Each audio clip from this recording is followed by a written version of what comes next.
Okay, and I see it's at 6 o'clock.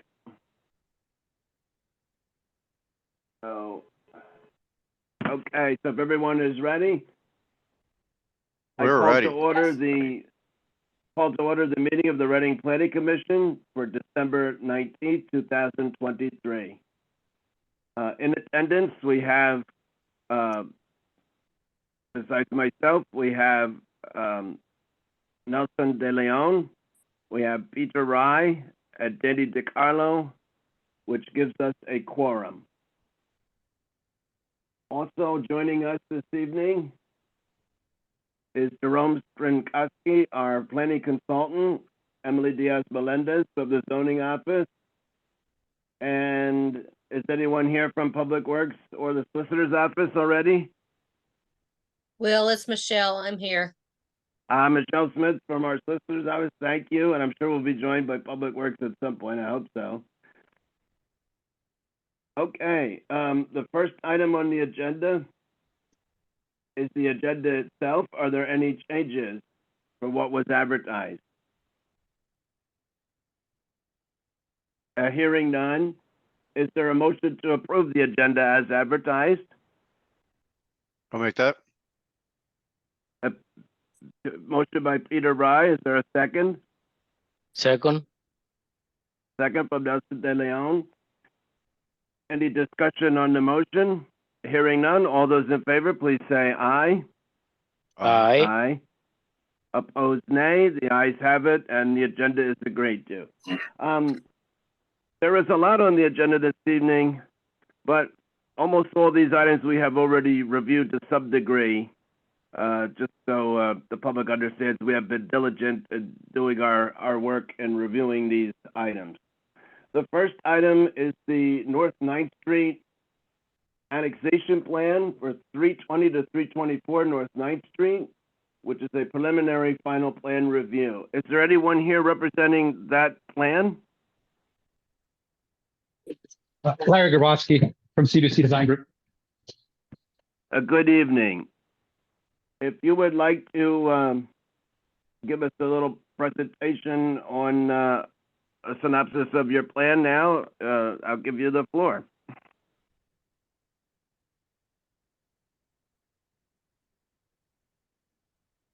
Can you hear me? Did we lose him? Yeah, it's your. I can take it from here.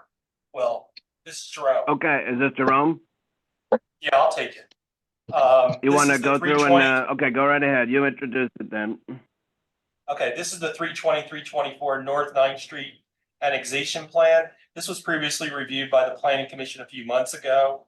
It involves 3 existing parcels of land, all located on North 9th Street, 320, 324, and 322 North 9th Street. The revised annexation plan was submitted on October 25th. The plan, and also December 5th, I believe. The plan was reviewed by the Berks County Planning Commission. And then we have the just common approval issues that need to be accomplished with respects to the certificate of ownership and the certificate of accuracy. There are no municipal improvements, nor are there there is no need for a stormwater management maintenance agreement. So the plan can be accepted and approved by the Planning Commission with the remaining conditions that are outlined in my letter dated December 15th, 2023. Okay, thank you. Is anyone joined us now from Public Works? Yeah, Will. Yeah, I'm here. Sorry, good Mike. evening, Timothy Call from Public Works. Thank you. Yes, thank you. Did you have anything to add? No, I agree with what was said before, and just if it hasn't already been said, the official address was approved to be 320 North 9th Street. 320, okay. Okay, it's always important to settle on an address. Do any of my fellow commissioners have anything to ask or add or comment on this plan? I'm good. Thank you. Everybody's all right? Okay. I do not have anything either. I forgot to say, I've appointed Jerome Skrinkoski as our secretary pro tempore to call out any motions or seconds that are a little hard to hear over the phone that I'm attending through. So feel free, if you're in person, to move or second anything. Okay, if there isn't anything else on this, the chair would entertain a motion for the conditional approval of the plan. Is there any motion to that effect? Dan, We made are the motion. accustomed to, go ahead. Dan made the motion. Oh, he made the motion, okay. And the motion is, let me rephrase it, if that's all right. We're accustomed to having our chairman precisely phrase these in a technical way, which is great. We are considering a motion here to approve this 320 to 324 North 9th Street annexation plan, and it would be preliminary final approval of the annexation plan based upon the conditions in the Hawk Valley Associates review letter. Is that acceptable to Commissioner DeCarlo? Correct. Okay, is there a second for that motion? Yes, Peter. Sure.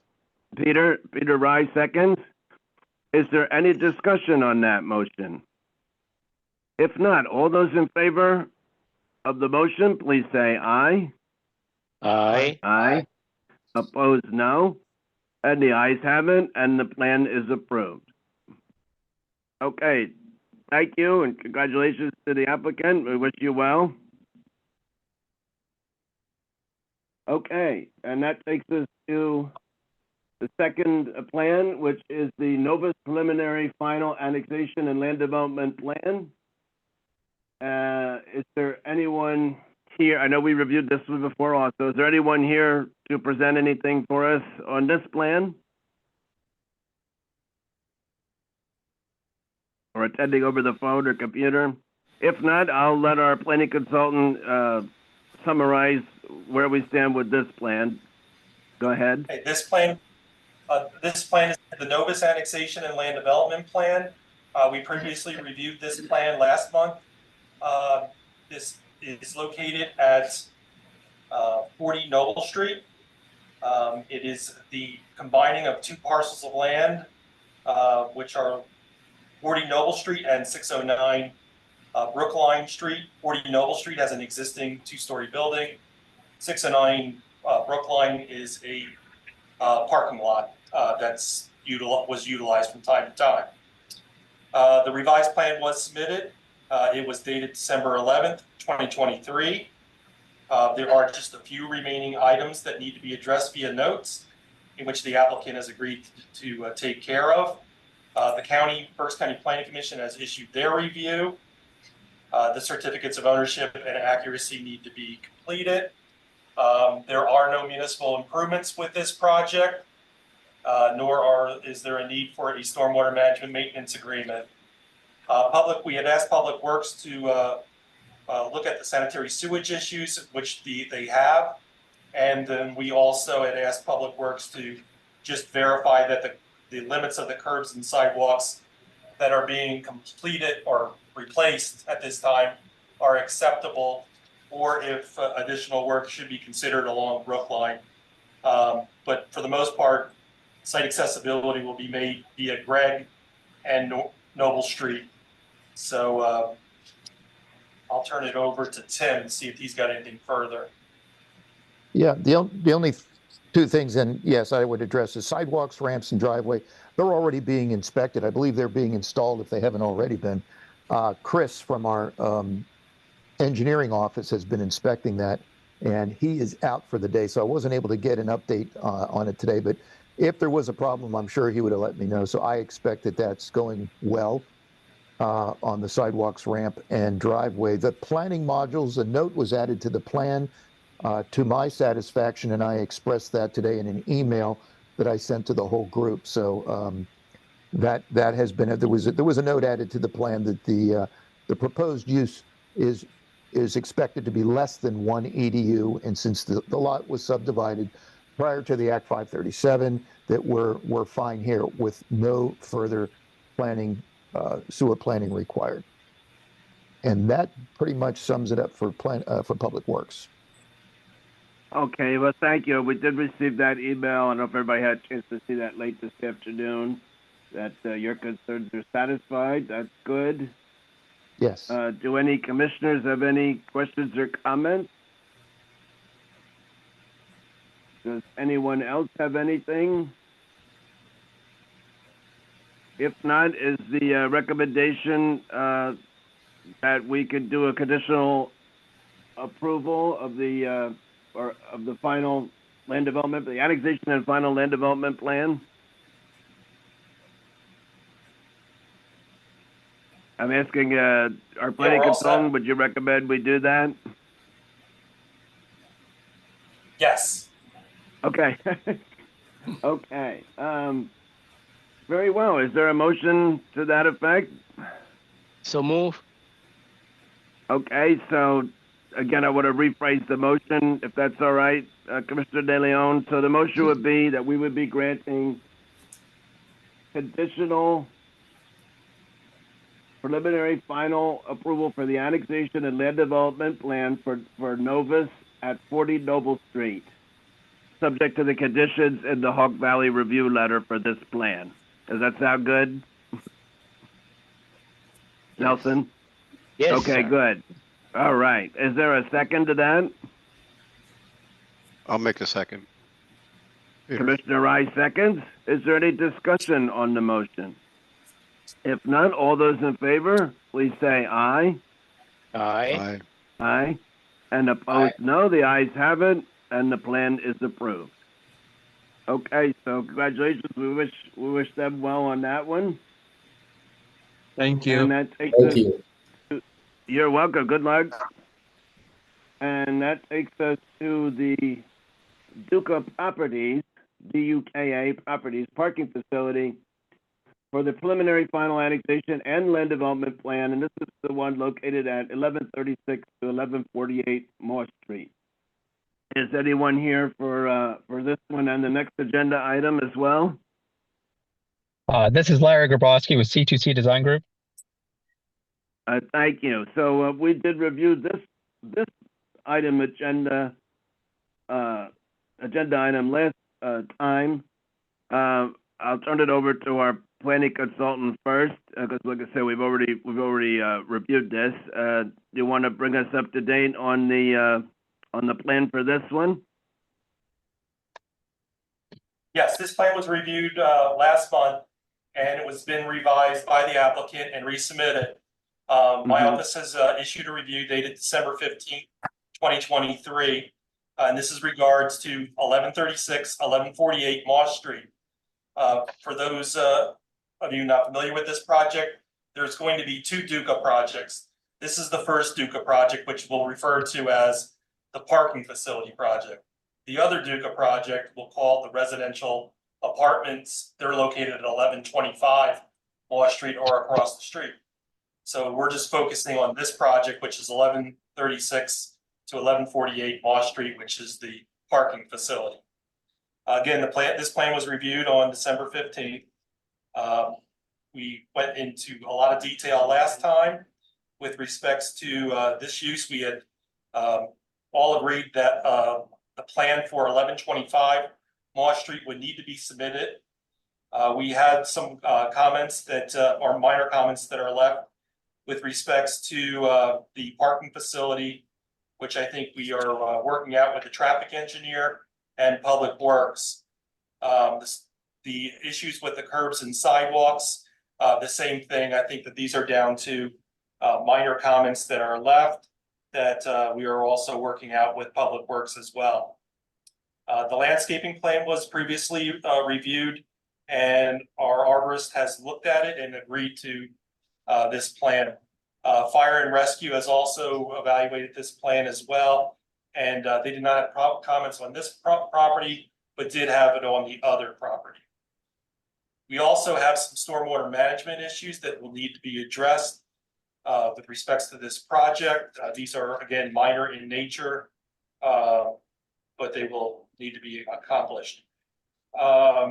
Public Works has reviewed and has determined that the address of this property will now be known as 1144 Moss Street. I'm not sure, but do we have the county review on this? Yes.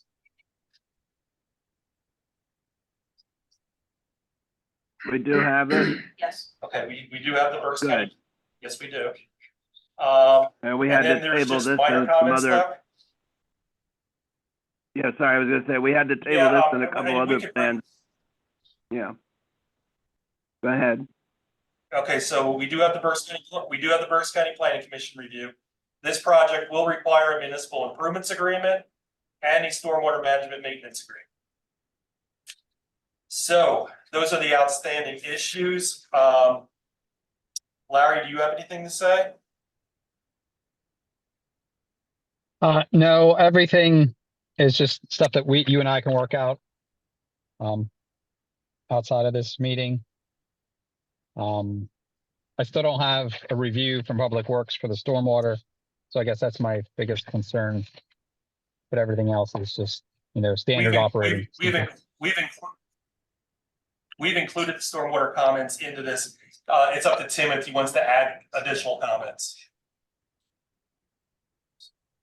Do you Well, have I'll turn it over anything, to Tim. Tim, to add? Yeah, yes, I do. Yeah. Unless, Go ahead. Larry, you have anything else you wanted to add there? I'll comment on the stormwater. No, go ahead, Tim. Yeah, so for the stormwater, I do have some comments. Without getting into the nitty-gritty stuff, I think an exemption from rate control was requested. And doing some research, I found that this lot, or lots, I guess we should say, had what appeared to be from a 1958 aerial photograph. Almost the entire lot was occupied by what appears to be an industrial building, a large building. So it looks to be, at or nearly 100% impervious prior to the adoption of the 2008 Stormwater Management Ordinance, which would make this a pre-existing situation, which would be, applied to the exemption, I guess is the best way to say. So the fact that you're doing less than 100% would give you a net new impervious area of 0 or less than 0, so that the exemption then, of course, would be applicable because you're really not increasing anything. And that's based on the way we interpret the present language in the exemption ordinance, or that part of the ordinance that deals with the exemptions, which is admittedly a little unclear. We're going to be straightening that up with an amendment to the stormwater management ordinance here, and that should be happening in the next couple of months. With respect to the volume reduction, that's the other part of the stormwater management. Yeah, then we'd be looking for some attention to that. And as we've been saying to all the applicants now, whether you're an NPDES permit, under the NPDES permit guidelines or the stormwater management for the city, you can use the redevelopment criteria in Chapter 102. So Larry, you can use that 20% rule that's in Chapter 102 for your stormwater management for this. And if you have any questions on that, just give me a shout. I'll send out an email tomorrow. I wanted a chance to go through it tonight before I send that out, but I'll send out a response to that tomorrow dealing with the stormwater management. Well, Tim, Okay. our position was that since the ordinance states to manage the volume from the increase of impervious, since we're not increasing any impervious, we're actually reducing the impervious. We thought that was meeting the intent of the ordinance. Well, So you're then saying that's not the case? Go ahead. that would not be the case. Yeah, you want to refer to Chapter 102. In other words, what we're saying is do what you would do if you had an NPDES permit. I know you don't on this one, but if you did, you would have to follow Chapter 102. And Chapter 102 isn't a complete, you don't have to do anything.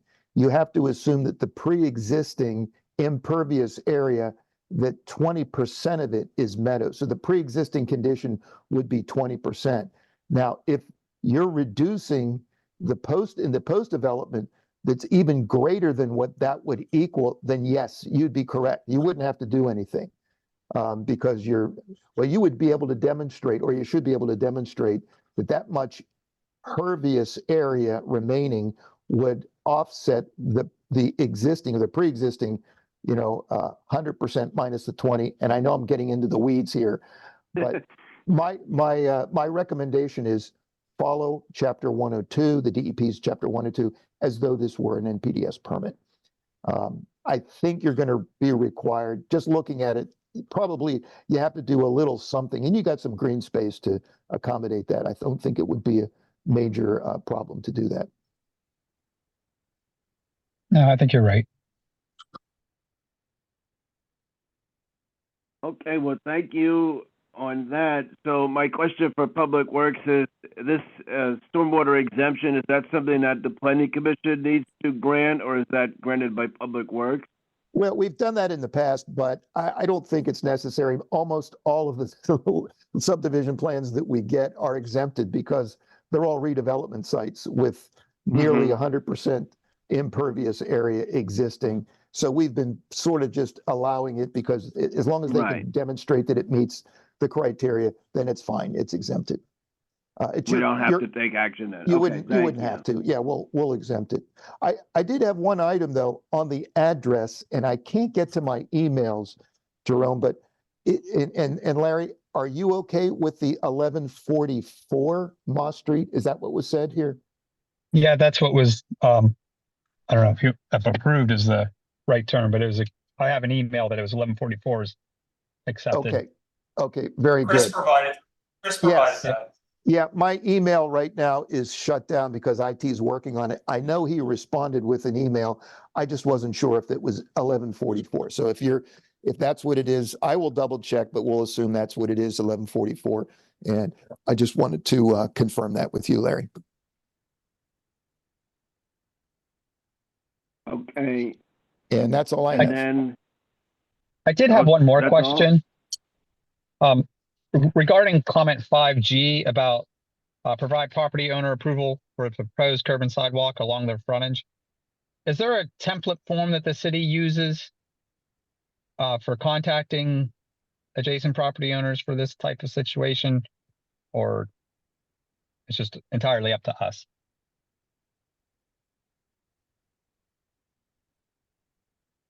I'm not sure I understand that.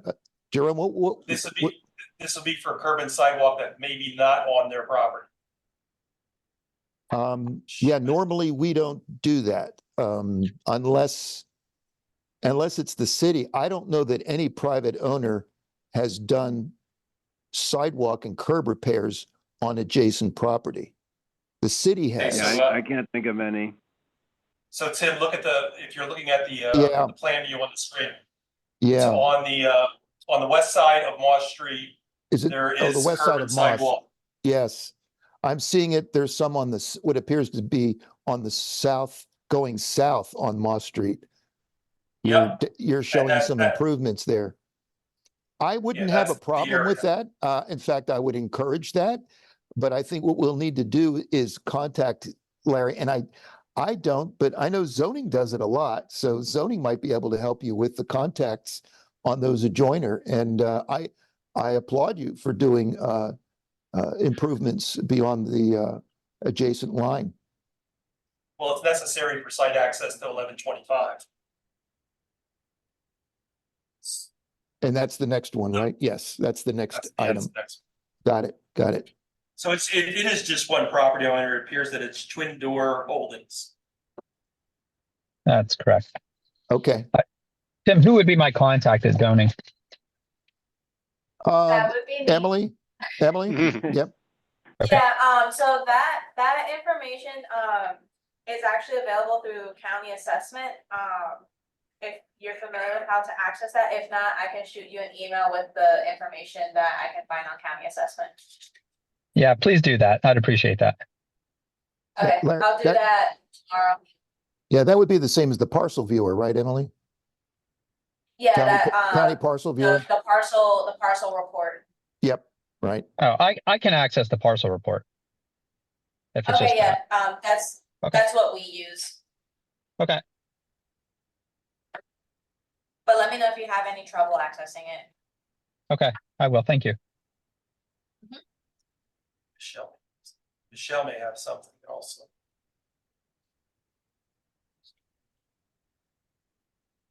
Was the question as to So, whether, do we have a form notice? Is that what the Yes. question was? I'm not familiar with one. I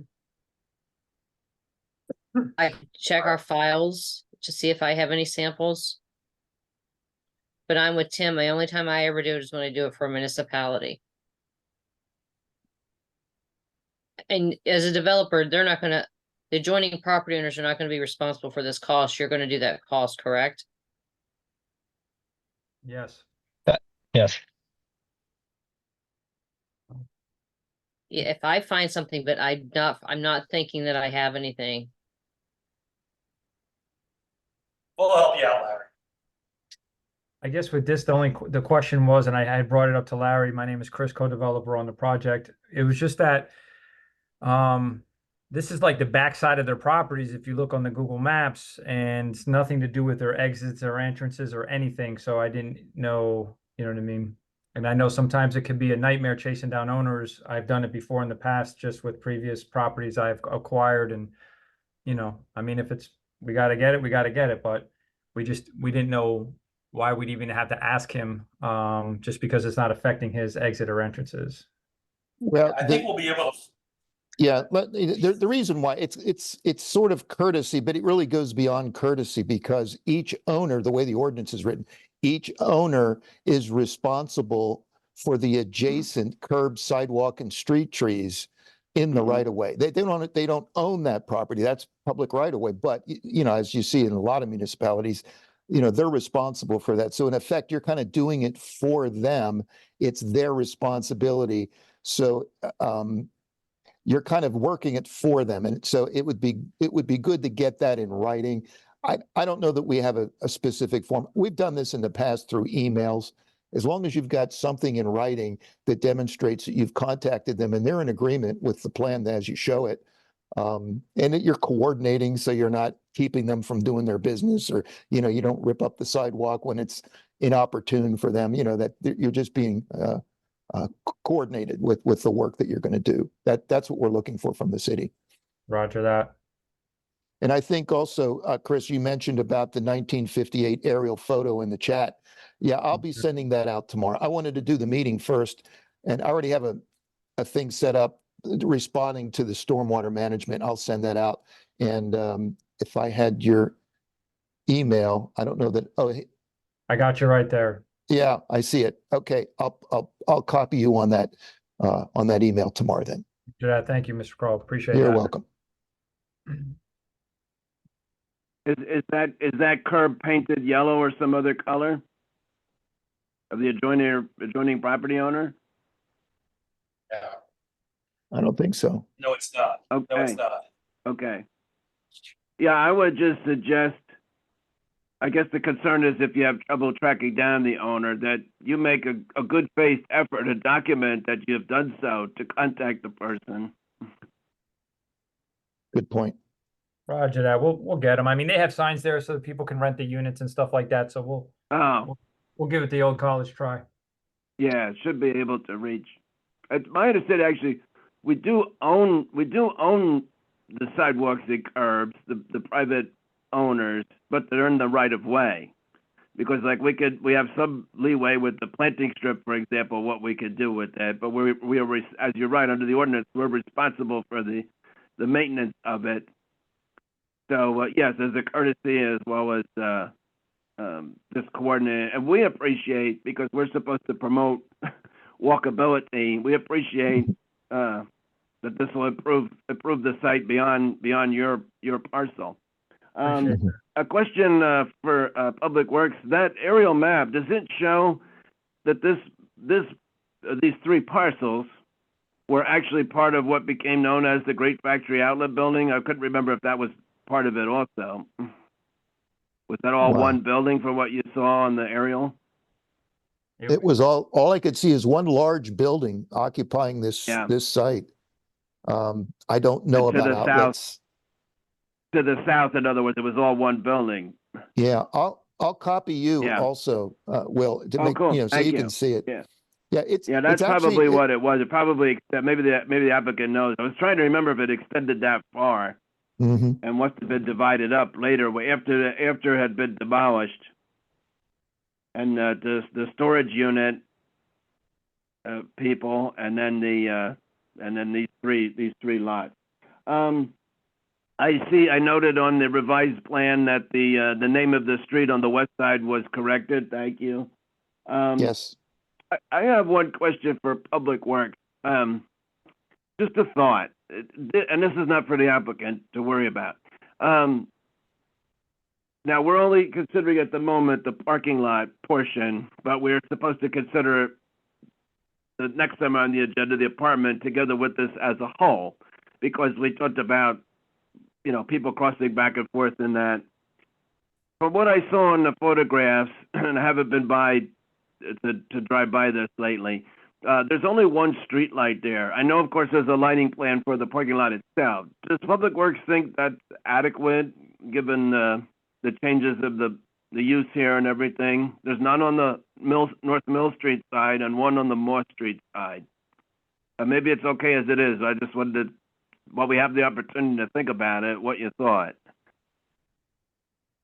I don't have a comment on that. I don't know. We've rarely get comments for additional streetlights. Mm-hmm.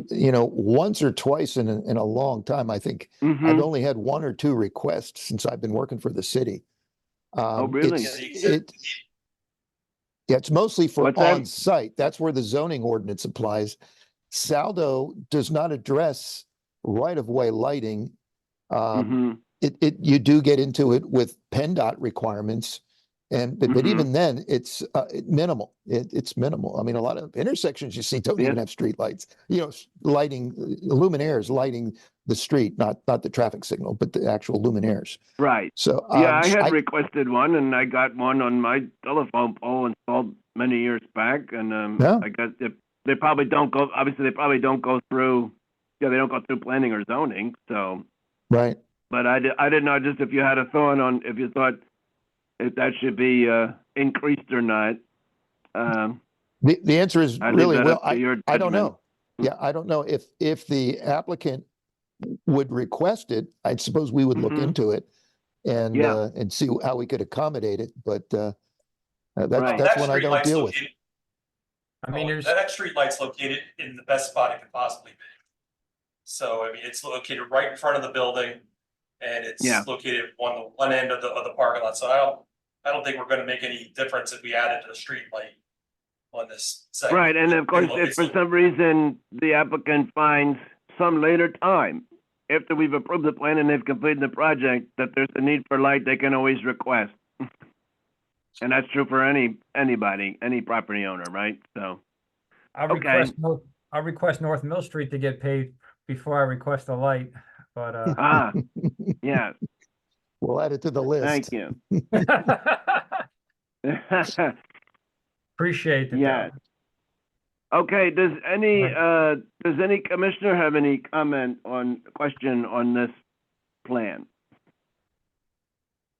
I'm just kind of curious, if this was impervious, in 1958, I guess, and probably before that, but at what point is sort of is there a statute of limitations here where it is turned to permeable? I don't, maybe there's a solid floor under the grass I see there, but at what There's point does no it become?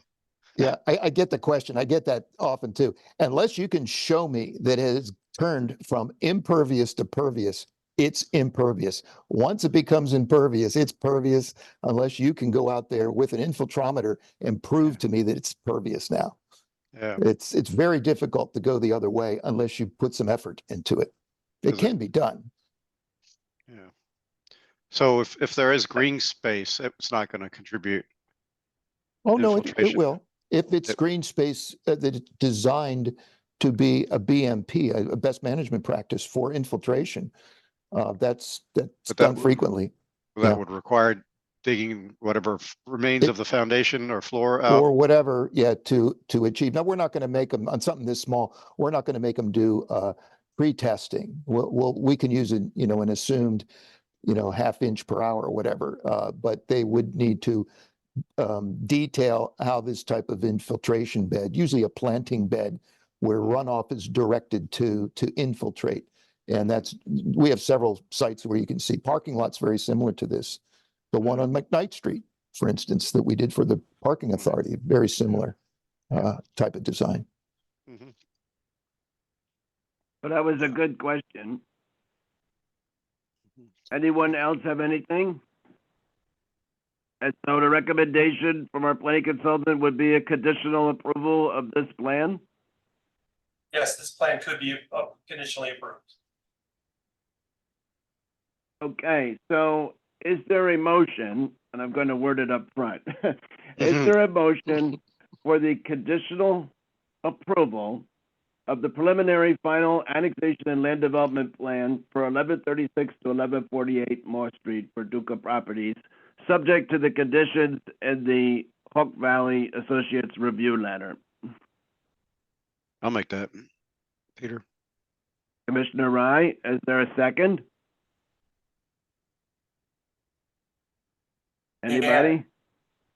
Dan, Commissioner DeCarlo?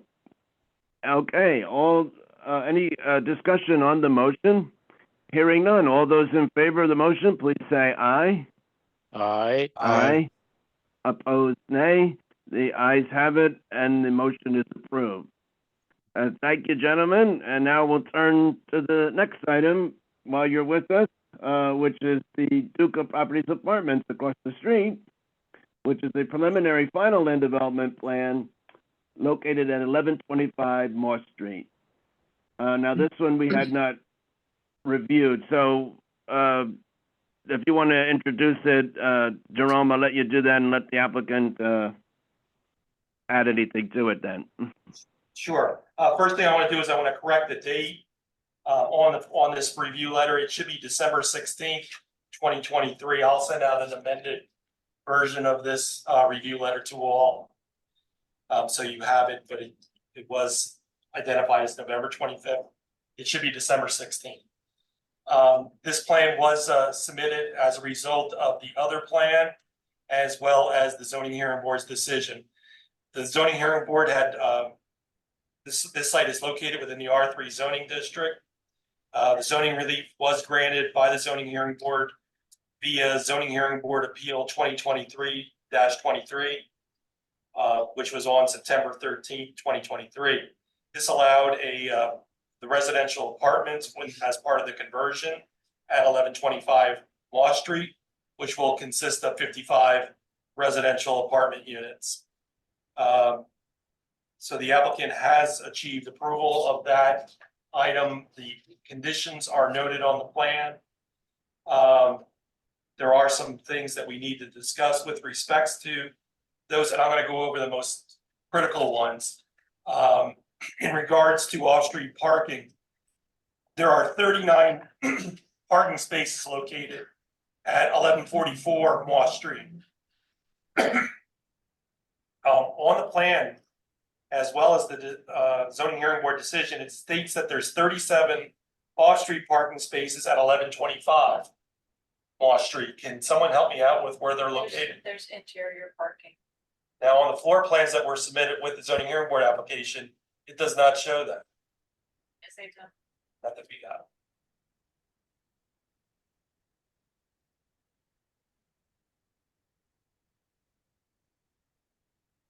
I see the architect Brent is on. Can you touch on the interior parking at 1125?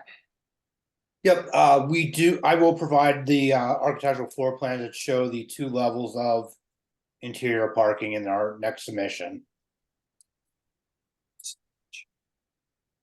Plan that I had shown it as storage, but if you have something that you utilized with the zoning hearing board's decision, then yeah, we need to see that. Yeah, there was a plan submitted with the zoning hearing board information that does show all that parking. So we will include the architecturals in the next submission so that is clearly shown.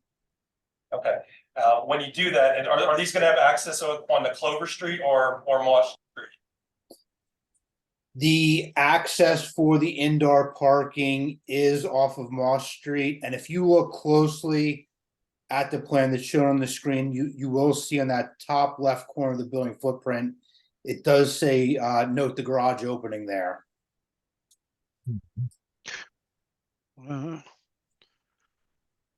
So that's an entrance to a parking complex.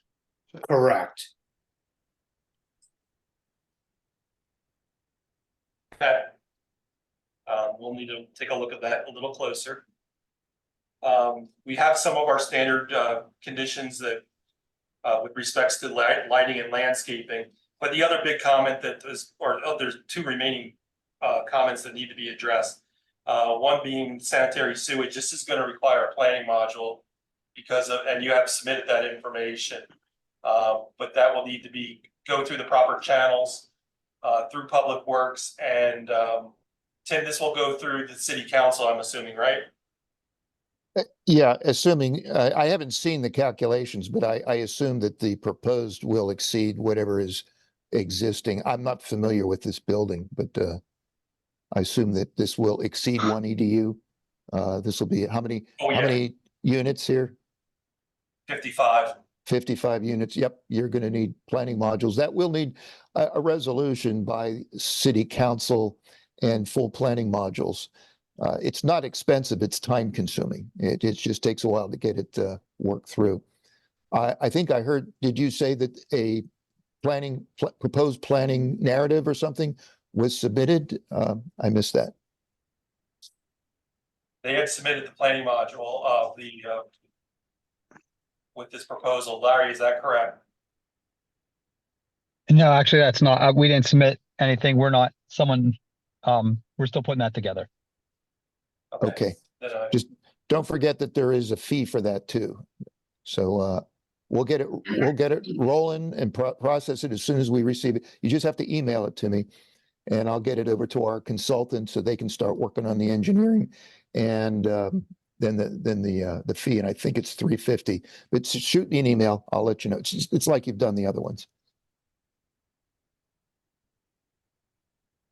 The other item that's going to that we had asked for further review on, and I think we just got it, was with regards to fire and rescue. So we're going to need to know that they're satisfied with not only what's available out on the street, but also what the internal components how they'll be addressed for fire and rescue. So there's some. Those are the issues we're going to need to resolve. The plan has not been reviewed by the Berks County Planning Commission as of yet. So I would recommend table this. Yeah, I have just a follow-up question there, Jerome. For stormwater management, will this 1125 propose any additional impervious or anything other than the impervious that we're seeing on the other side of the street, which is a separate project? So really this one, I guess, would stand on its own. Is this apartment going to add any additional expansion of footprint or any additional impervious? No. Footprint and all impervious coverage is remaining as it is now. Okay. Yeah, that being the case, then for this submission, then the stormwater management ordinance would not apply. I agree with that, Tim, and we had suggested the same. Okay, good.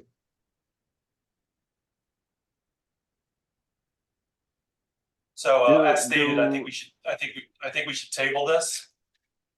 Yeah, we must, because we don't have the county planning commission's comment yet, but I would like to give a chance to my fellow commissioners if anybody has any questions or comments first.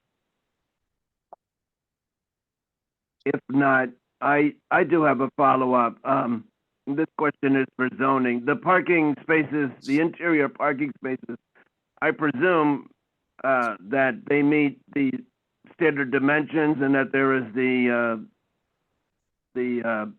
handicap accessible spaces under the Americans with Disability Act also. Am I right? Yes. Yes, Okay, they thank did, you. when they got their, also just, so everyone's aware, when they did get their, relief from the zoning hearing board for their adaptive reuse, they were also approved for a slight modification to the parking requirement. I see. So Okay. they were approved, typically they have to provide 1.5 parking spaces per dwelling unit. They got a modification to provide approximately 1.3. Oh, yeah, for the number of spaces, right, I did see that in the review, thank you, okay, right. And that was granted by zoning, right, Yes. In the interim, please send me the floor plan that was utilized for the zoning hearing board decision. You can send that to myself as well as Tim. Yes, I'd like to see that. yes, and, I do have one question for the applicant, I don't think it came up yet, but just curious, what was the previous use of this building? I know it was part of the retail outlet before, but what was its industrial use, do you know? It was the big factory outlets. Prior to that, it was a hosiery company. Hosiery, okay. Yeah. That makes sense. Yep, that was a big industry in Reading. Well, I just want to say, I know we're going to have to table this, and we hope that you'll be back next month. That I really appreciate this proposal because this is one of the most concerning industrial sites in the city, among a handful that I brought up before to the city's attention. Chairman Beeler and I have brought up a few of these at times. Both through our work on the Blighted Property Review Commission that planning is represented on, and through other contacts with the city. So I did notice, I don't remember if it was last year or when it was, some improvements to the windows. So I saw somebody was doing something for this because, the concern obviously has been the danger, especially given the history of what happened with the Great Factory Outlet building. So appreciate what you're doing, and we certainly hope that this plan will be ready for us to consider for conditional approval next month. But in the meantime, is there a motion? Let me call this up to the screen here. Is there a motion to table the preliminary final land development plan for 1125 Moore Street? So move. Moved by Commissioner De Leon. Is there a second? Sure. Going Peter. once? Commissioner Rye, thank you. Is there any discussion? No, there's no discussion. All those in favor, please say aye. Aye. Aye. Aye. Opposed, no. And the ayes have it, and the motion to table has been approved. Okay, thank you, gentlemen. We will look forward to seeing you next time, and we hope we'll have the comments by the county commissioner by then, and these other items will be worked out by then. Thank you. Okay, thank you. Merry Christmas. Thank you. Have You a great day. too. Okay, and that takes us to the next item, which is the Hamden Park Reservoir field, and this is the preliminary final land development plan at 1001 Hamden Boulevard, which is in Hamden Park, which is the city park, but is under an agreement with the Reading School District, who is the applicant. Is anyone from the district attending tonight? And this is another plan that we already reviewed. Yes, they're here. If not, and I'll turn it over to our planning consultant to bring us up to date on the progress on this plan. I'll turn it over to Jerome in a second. This is Phil Leinbach from AEM Architects. Mike Soto with Good Wilkins evening. and Apex. Good evening. Mike Soto with Wilkins and Apex is with me here in the room, and on Zoom, Wayne Garris, the CFO for the school district, and Jamie Lynch is also joining from Dewey Engineering, the owner's project representative. Jerome, I'll turn it over to you. Fantastic. This plan was reviewed by my office on December 16th, 2023. This was also reviewed last month by the Planning Commission, and the plan was reviewed, revised, and resubmitted for review.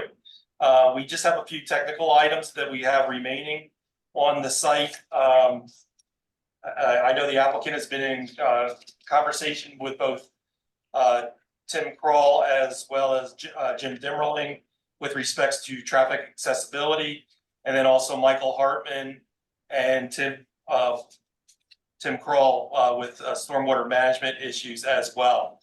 So we think that there's just a few minor issues that are left with this project. We had asked that the applicant meet with the consulting teams with respects to traffic and stormwater separately, but whatever conditions are applied can be noted on the plan. So I think we're safe there. We have offered that this plan just be reviewed, just to ensure that everything meets fire and safety with respects to the new turning movements that are proposed for this project. And we had asked that certain notes be removed. This plan will require a municipal improvements agreement in which the applicant has provided cost estimates that are satisfactory. And also a stormwater management maintenance agreement, both of which they've been forwarded to, and they have, I believe, signed or have reviewed, and we have not heard any feedback from them. So it looks like we're at the final stage of this. The plan was also reviewed by the Berks County Plan Commission.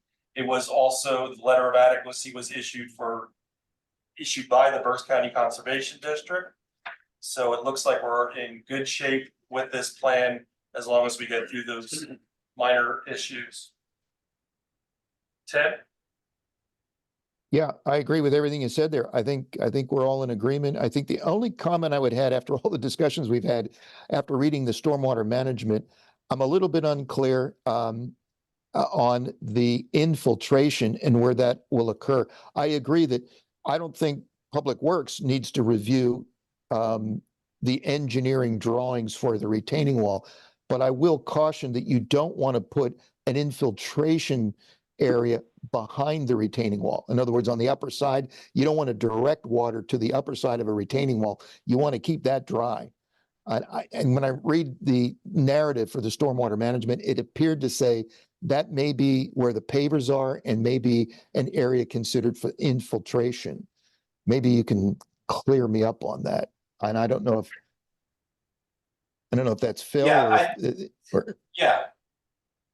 Simply what we were looking to do, so it wouldn't count as impervious surface, is to use a pervious paver, recognizing there may be some infiltration. We are not designing to a standard, but the stone and the series of weeps and the collection pipes are all intended to deal with any potential for overcharging for water that wouldn't infiltrate, that we could collect that in direct way so that we didn't create hydraulic pressure, unnecessary hydraulic pressure on the walls. Right. It reflects what we have there with the stone reservoir liner. So the function of the hillside is essentially the same, that there's no net difference. Okay, so that's not a BMP. You're just saying that this would qualify as pervious surface because of the pavers. Yeah, and I agree with that. Yeah, you just don't want to direct flow and use this as an infiltration bed. Yeah, okay. I think that's what you stated, and thank you for that clarification. Thank you. Yes, thank you. Do any of my fellow commissioners have anything to ask or comment upon before I say a couple things? I'm good. Go ahead. No, I'm You're good. Okay. Is there any proposed change to the drainage underneath the turf field? Or is that adequate as it is? Yeah. The field is functioning. The turf is just aged and needs to be replaced. So it's what we call in the industry a re-rug. We are boring under the field for some electrical service, but the function of the field will remain as it currently is. We obviously have to dress the top layer of the fines. We may add a shock pad, but it will have infiltration rates to maintain the flow through that system that is required. Okay, so I didn't know if while you're changing the turf, if that was to address any need of drainage there if you were going to do that. Or I guess the problem is more just with the retaining wall then.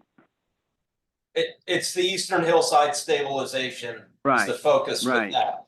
Like, Okay, that's good. If you don't have a problem, if it ain't broke, don't fix it, right? And so Mhm. that's good.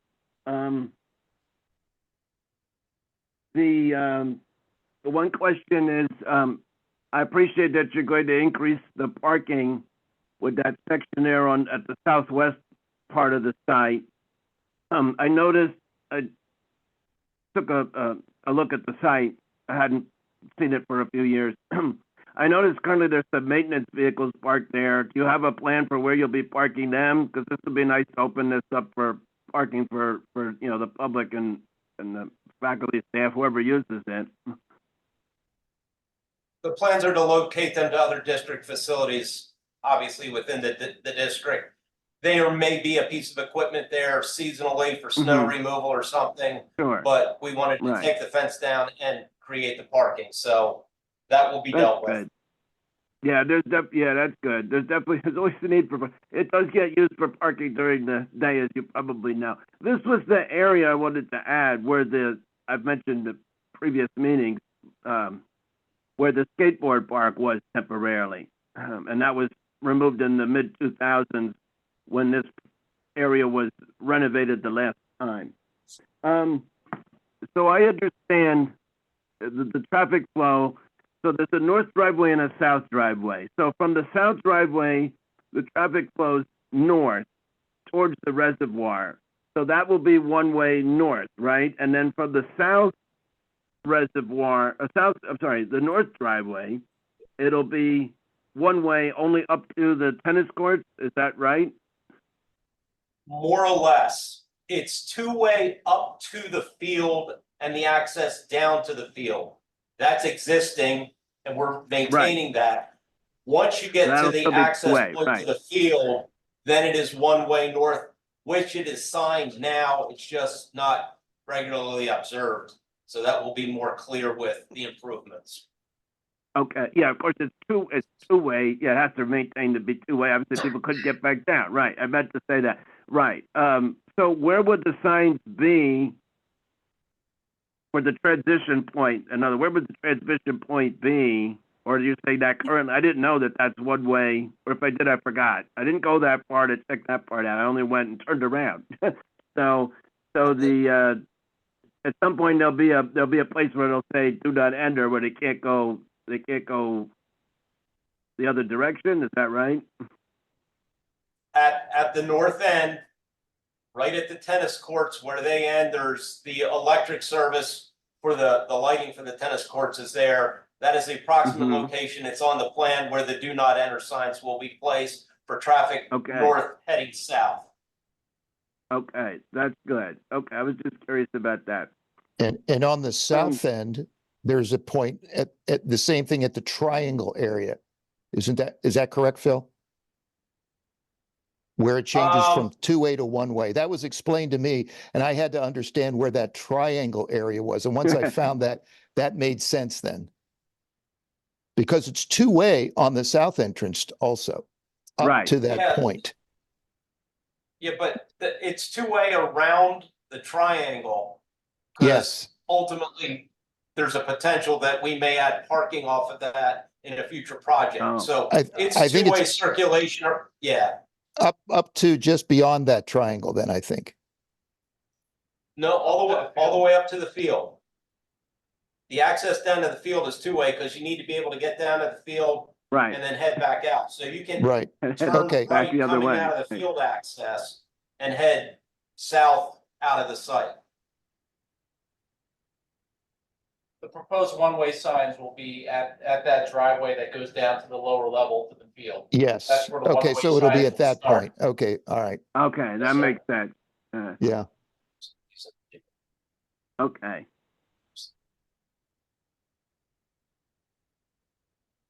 And I did look at the plan, but it's a little hard to imagine the traffic sign, and we didn't have the traffic flow part of it, so to understand it. I just wanted to comment and then ask a question.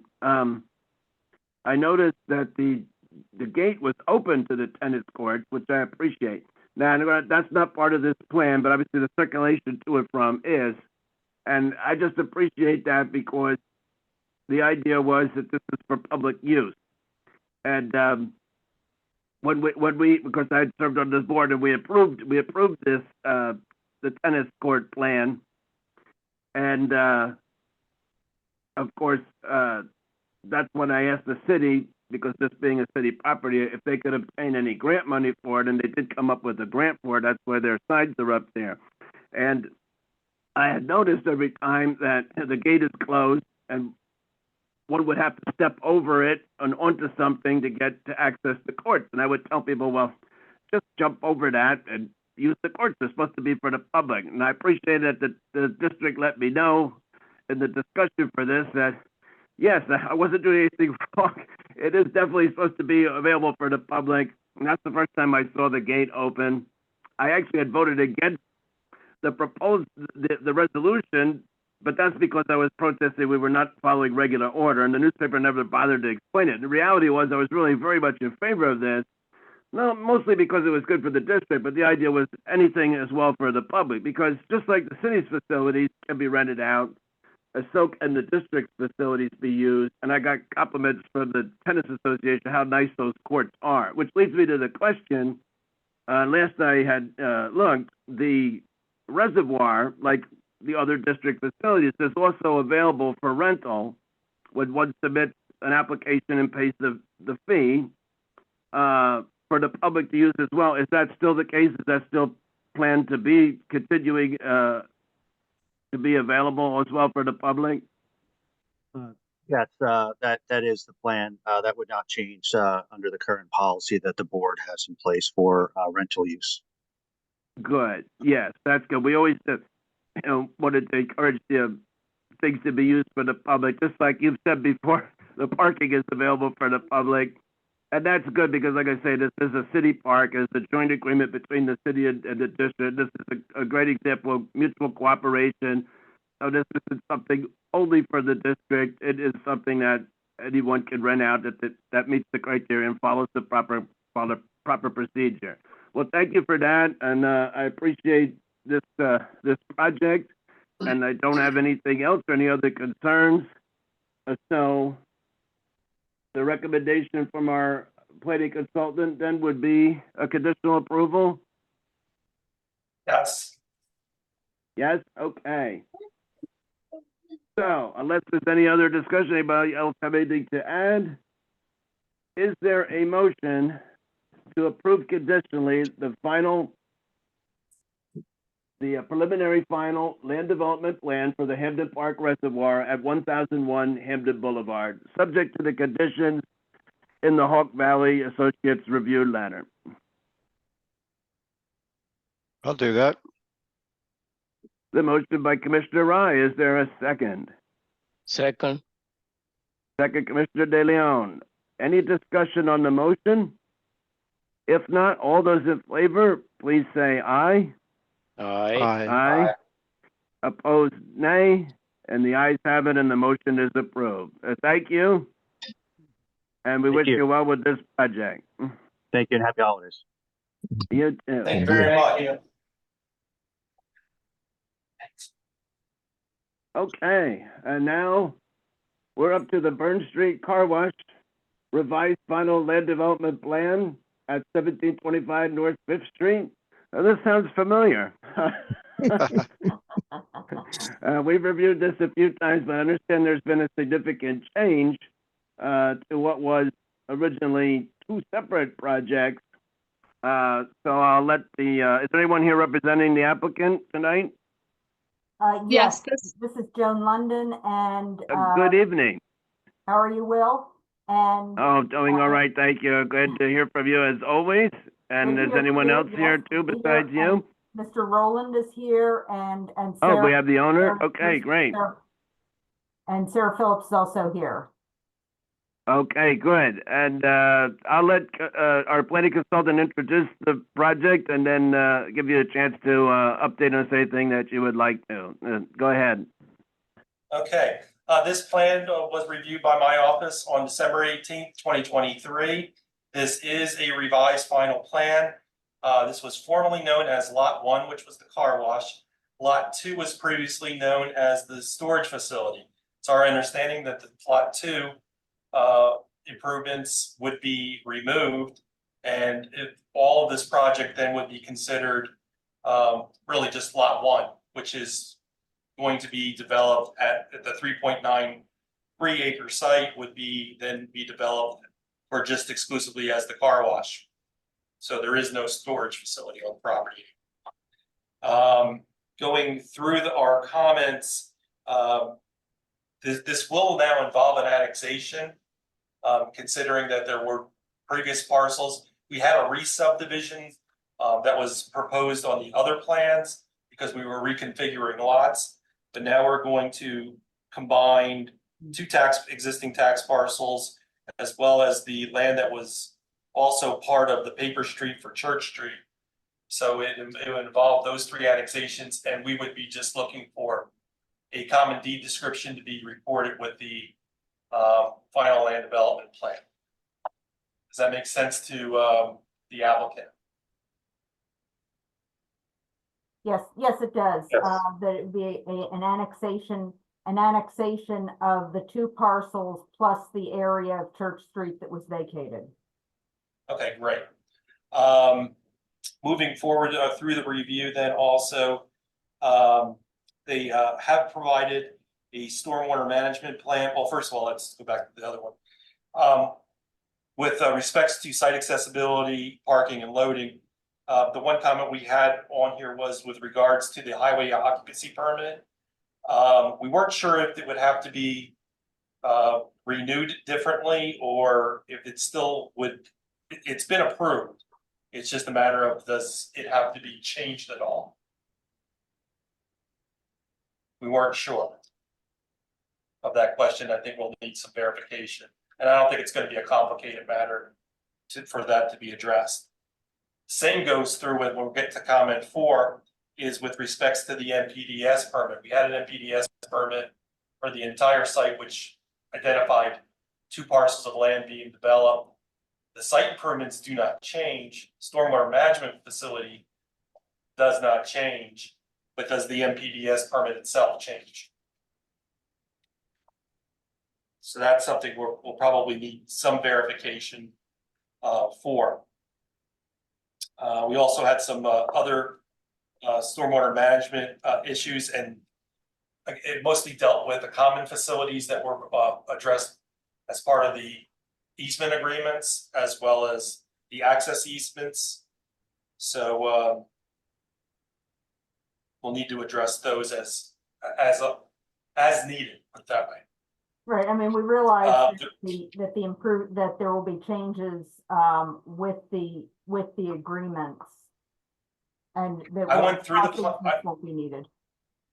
Yeah, I went through the plan. I did not see many references to Lot 1 and Lot 2, but you should go through the plan one last time just to make sure that you covered all those. So there will be a municipal improvements agreement and a stormwater management maintenance agreement for this property, and again, we'll just have to make the modifications to that agreement so that it's not referencing Lot 1 car wash and or Lot 2 storage facility. Other than that, everything is fine. Michelle Mayfield, do you think we need to go back to the Berks County Planning Commission with this? It's basically still the same.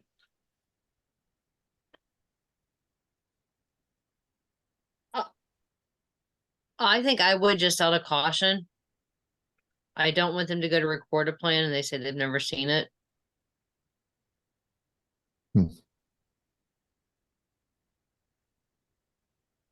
That was it. That was my biggest fear is they go to record it, and it's. I know in the past that when plans change and are substantially different, they sometimes kick it back. So that's the only thing I was. I can also email Michelle Franklin to see, just ask her.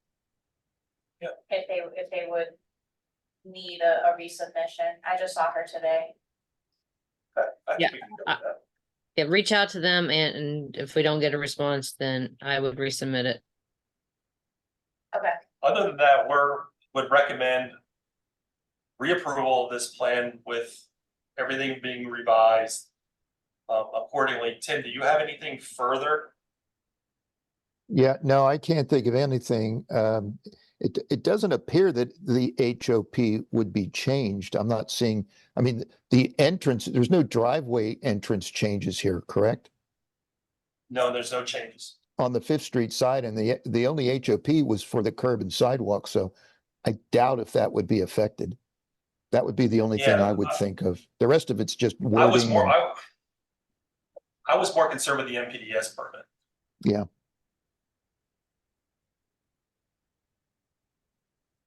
And if that's needed, well, then they can, I believe they already got the NPDS permit, correct? Yes, Yeah, so that would just be a modification. Yeah. That's pretty common. I'm not seeing anything in here that would be major on that. And it's actually a modification that removes one part of the development to an exit, so it would not lead to more stormwater. you would think. Yeah. Yeah.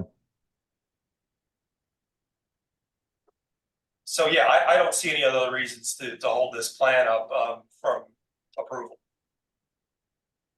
Okay, so And should the county come back and say they need to review it, then we can just reapprove it or reaffirm it after their 30 days.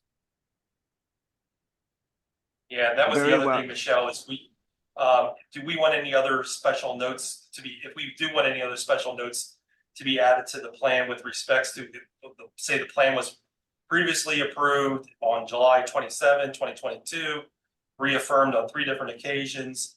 I mean, I think we could put some generic note on the plan as well. Yeah, and I don't know. I And then think we this- just need the final reaffirmation date on there so that the county will accept it for recording. We're past the 90 days for that, so I'm looking at this as a reapproval. Okay. Yeah, they just want to see that it was approved within the 90 days.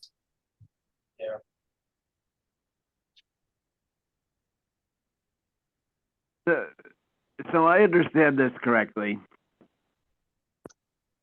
We're only considering here the revised final land development plan, not the annexation yet, right? Well, they would be doing the annexation at the same time.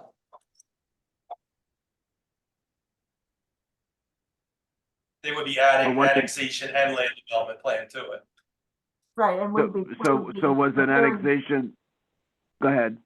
Yeah, we'd be preparing the deed of annexation, and that would be recorded and noted on the plan. So it's all parallel track.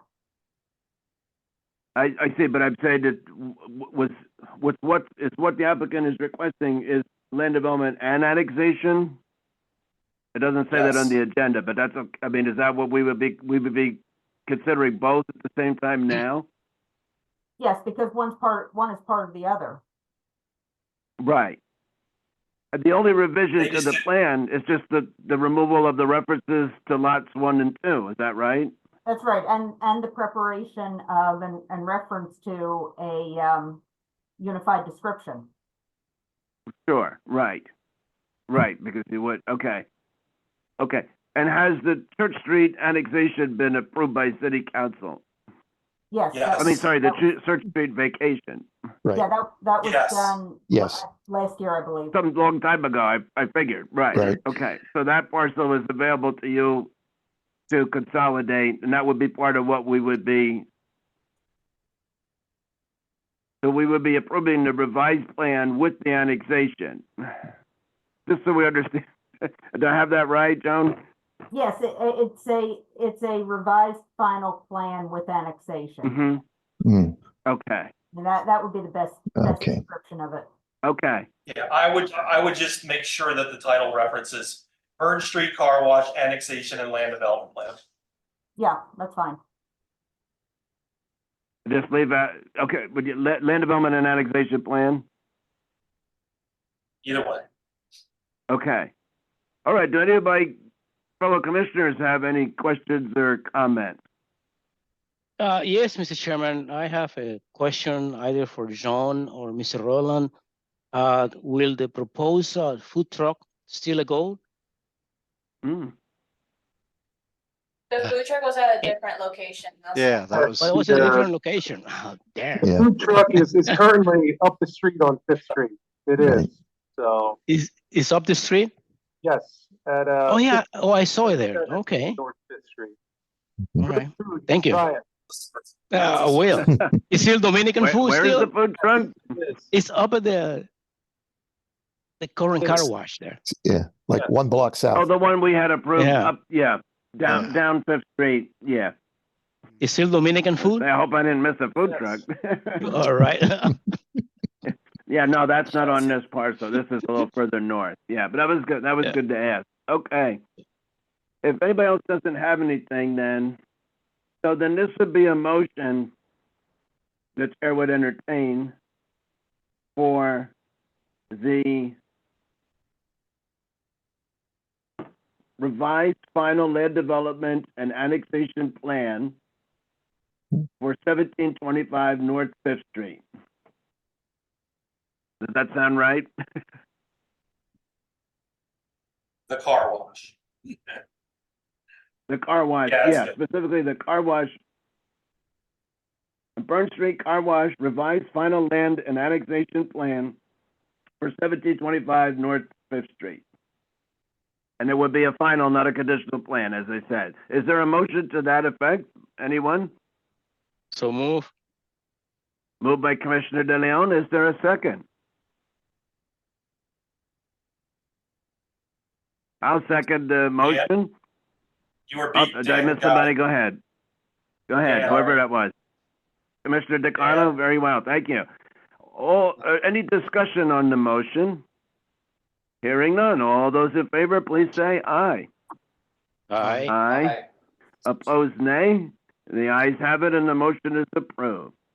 Okay, well, thank you and congratulations. I hope this will move this project forward. Did you want to give any reason? You don't have to tell us. What is the car wash idea just wasn't viable, or you would come back to that some other time, or what did you have in mind? Economic changes for the storage currently, but I do plan on pursuing it in the future, just putting on the shelf for right now. Okay, well, maybe we'll entertain that in the future at some point. Well, thank you. I appreciate your patience and understanding, and I hope that'll do it for this, and we'll wait to hear anything back from the Berks County Planning Commission if we need to follow up on any further steps. And I trust all the other items in the process will continue to be completed. Okay, well, thank you all. Good night. Merry Christmas, everybody. Thank you. Merry Christmas. Thank you. Okay, and that takes us to 108 South Fifth Street. This is a change of use for the preliminary final land development plan. Is there anyone here representing the applicant? Yes, Mark Christman and I are here. Oh. And Mr. Mercedes is also on this call. Okay, that worked out for you, Joan. That's great. Okay. We're worked out beautifully. For me, 2 in a row. Yeah, that's good. Okay, and I'll let our planning consultant introduce this. I think this was brought up at the last meeting, but we didn't. We had to table it, I believe, at that time. So go ahead, Mr. Strinkowski, and explain what the latest is on this one. Yeah, this is the 108 South Fifth Street Land Development Plan. This was for a change of use at this property, which we went over in some detail last time. A lot of the comments still are the same. And it may be something that we might have been able to provide a little bit more direction. The applicant's architect provided us with a one-page sheet showing the shell of the building and the parking lot.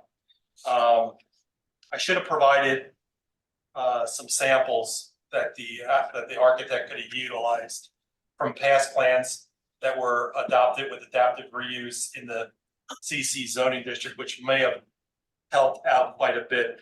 But the plan itself does not really show or help us with identify what the proposal is.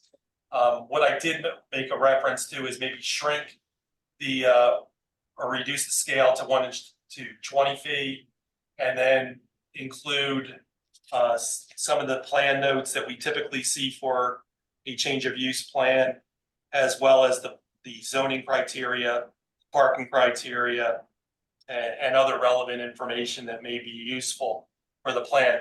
And then maybe on plan sheet, we can develop plan sheet 2, which would then show the what's being addressed as part of the 19 suites on the plan views for the floor plans for each of the 3 floors, and show what those are, and identify. The applicant already has that information, and it's already been complete. Just a matter of maybe we can apply it to plan sheet 2, and then that way we know where all the 19 units are.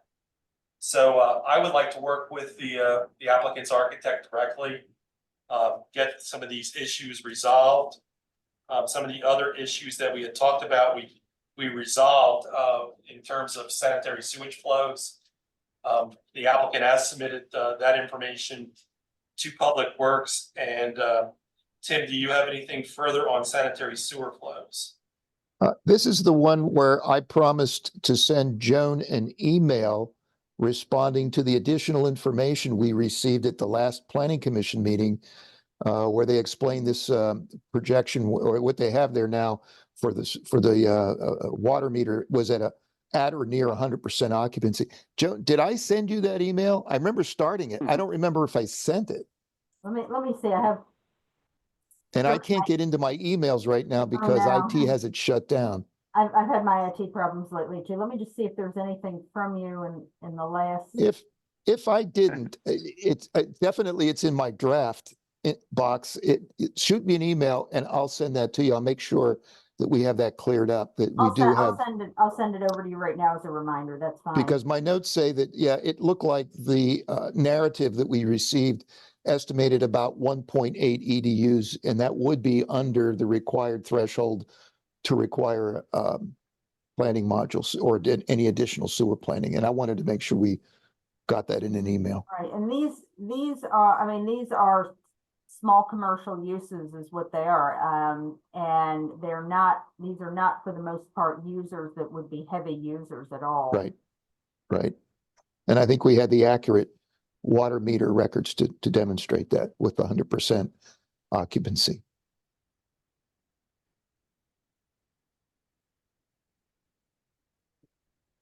Yeah, I'll check and make sure that I did send it. If I didn't, I will.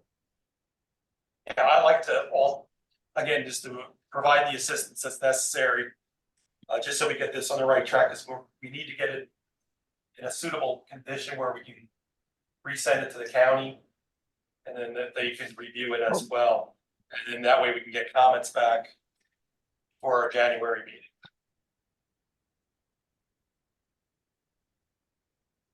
Does that make sense to everybody?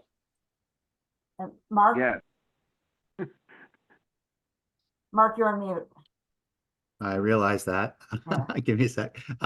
Yeah, no, that's fine. That's fine. I'm happy to provide whatever is needed for the client. Yeah, it's not going to be that difficult to modify what you have as a starting point. Yeah. Like I said, the plan you have though is not exactly correct, because we showed handicap spaces and such. I'm not quite sure. I think that was the first draft that you had up on the screen. All right. So what I'll do is I'll send you 3 good examples of plans that were approved in the CC zoning district that are considered adaptive reuse. And then you can use them as you see fit. And then it's just a matter of making sure that you have all the required information. Okay, sounds great. Thank you.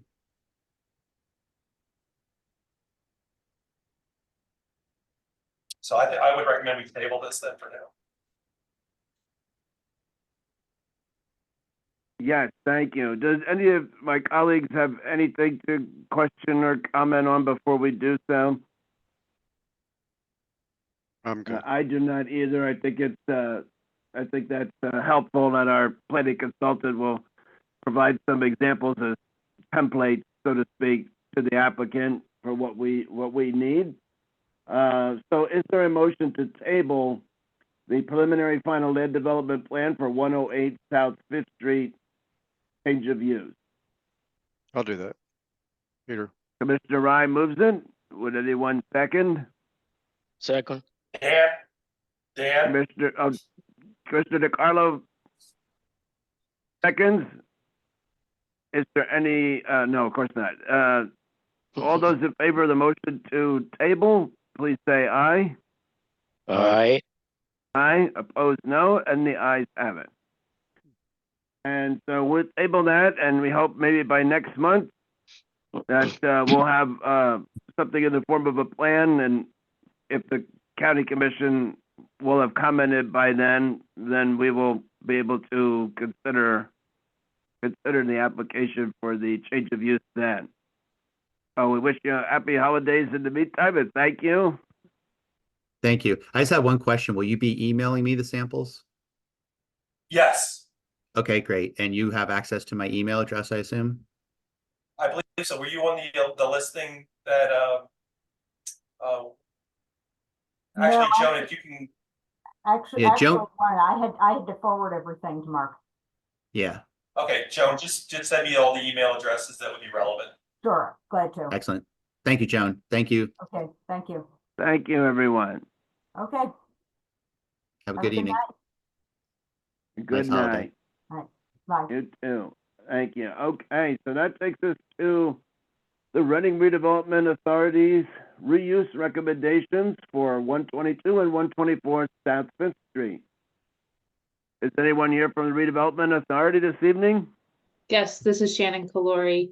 I'm here to Oh, represent. good evening, Reading. Shannon. Thank you for joining us. Thank you for having me. And, yes, I know we got some correspondence from you on this. Well, who would like to go first on this one? Shannon. You want to introduce it, Jerome? I'll let you do that first then. No, let's let Shannon introduce it. This is her Okay, we'll project. do that. Okay. And I can If you share would some, just give us a brief synopsis of this agenda item, please. Thank you. sure, and I can, if I share my screen real quick. So the Reading Redevelopment Authority is considering using their power of blighted property eminent domain to acquire a couple of properties, 122 and 124 South 8th Street. There's photographs of the properties here. The process is, here's the two photographs, but maybe I'll stop sharing my screen now, because I think you received those prior. But the Redevelopment Authority works under the Urban Redevelopment Law, and the Urban Redevelopment Law provides a procedure for how the Redevelopment Authority can use its powers of blighted property eminent domain to acquire properties. One of the important steps of the process is to request a reuse recommendation from the Planning Commission, so that the Planning Commission has an opportunity to weigh in on how these properties should be reused. When this law was put into place, I think the intent was to make sure that the Planning Commission had a voice in making sure the reuse recommendations were in alignment with a comprehensive plan or other planning initiatives or other development opportunities in the area. Both of these properties have been certified as blighted, which is another step in the process. They went through the Blighted Property Review Committee, were determined to be blighted, and then were certified as blighted for quite a while. Their previous use, when they were occupied, were each one of them, they're right next to each other, were 5 residential units. And so what the Redevelopment Authority is looking for tonight is a reuse recommendation for how these properties should be reused if the Redevelopment Authority was able to acquire them and then work with the developer to rehab them and ultimately reuse them. So I'm happy to take any questions. Well, thank you. Does our planning consultant have anything to add? No, not at this time. Okay. How about Public Works? No, nothing to add, not now. Okay. So far, so good. I would like to start Also- with Commissioner Rye, who is our planning commission representative to the Blighted Property Review Commission. Do you have anything? Well, so I'm new to the process, but I'm curious. So these things were processed by that commission in 2015, and what has happened to them in that period of time? They've sat still under their original ownership, or Yes. do they? Yep, so the process is, when the Blighted Property Review Committee certifies them as blighted, the Property Maintenance Department still has the ability to file notices of violation, take these properties to court, etc. So the Property Maintenance Department has continued to try to be in touch with the property owner, and has filed some notices of violation. But these are properties that, Property Maintenance Department determined as, higher priorities from the list of blighted properties, and so we're moving forward. We're looking to move forward with them. Yeah. Well, I'm hoping that high priority properties don't take 8 years to. Yeah. In the future, anyway.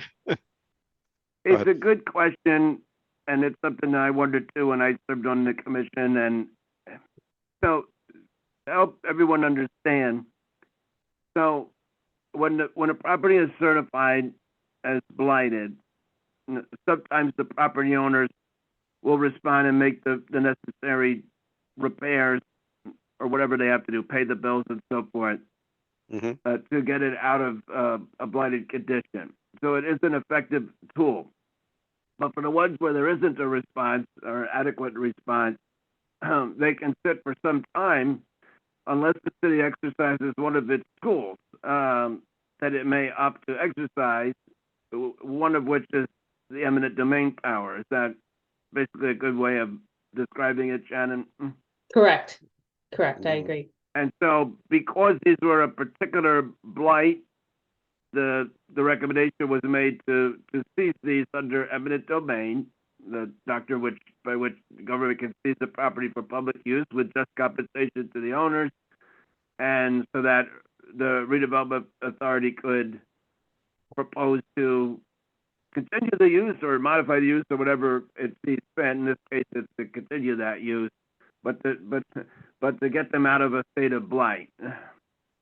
And so are there other tools in the toolkit that the city currently has? I mean, some of these have to be availed of through ordinance, and there's been some discussion over the years how to do that, how to clear up the backlog of I don't know how many, what is it, hundreds of properties probably that have been certified. Yeah. Are there other tools available to the city, just so everyone understands how it works? Yeah. Well, I mean, go ahead. I'm sorry. Either one. Yeah.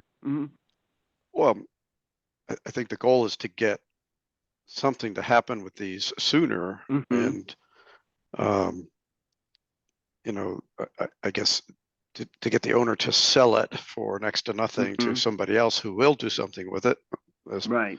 As we've talked a lot about having properties available to Habitat to rehab, but whatever process works, is that we just have such a long list of them at this point that we need any and all methods working to get this inventory down.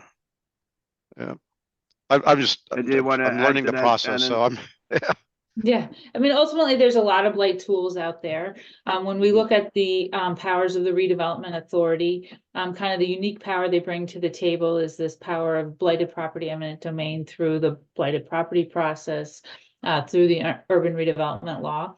Everything starts really with the code enforcement department to issue notices of violation, to take properties to court. The redevelopment authority also can acquire properties, I like to call it amicably, where they can reach out to property owners. Sometimes property owners have properties that they don't really know what to do with, and they're potentially not worth a lot of money. And so sometimes they're willing just to give them over to the redevelopment authority. The redevelopment authority acquired a property like that last year.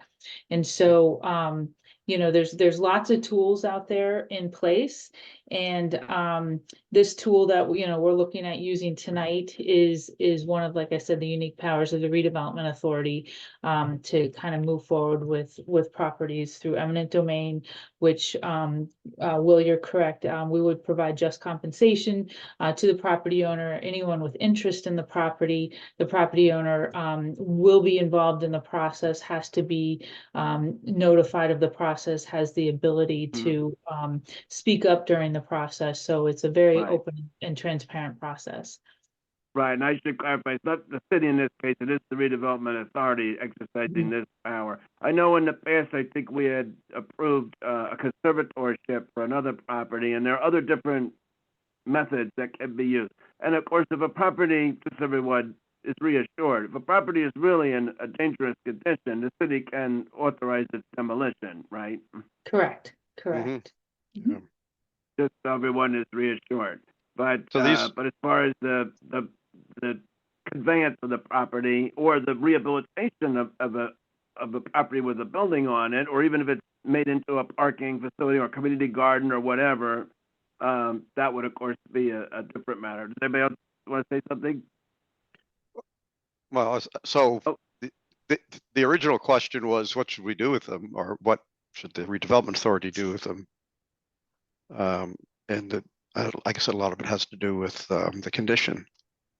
You know, are they savable with a reasonable effort, or right? Yeah.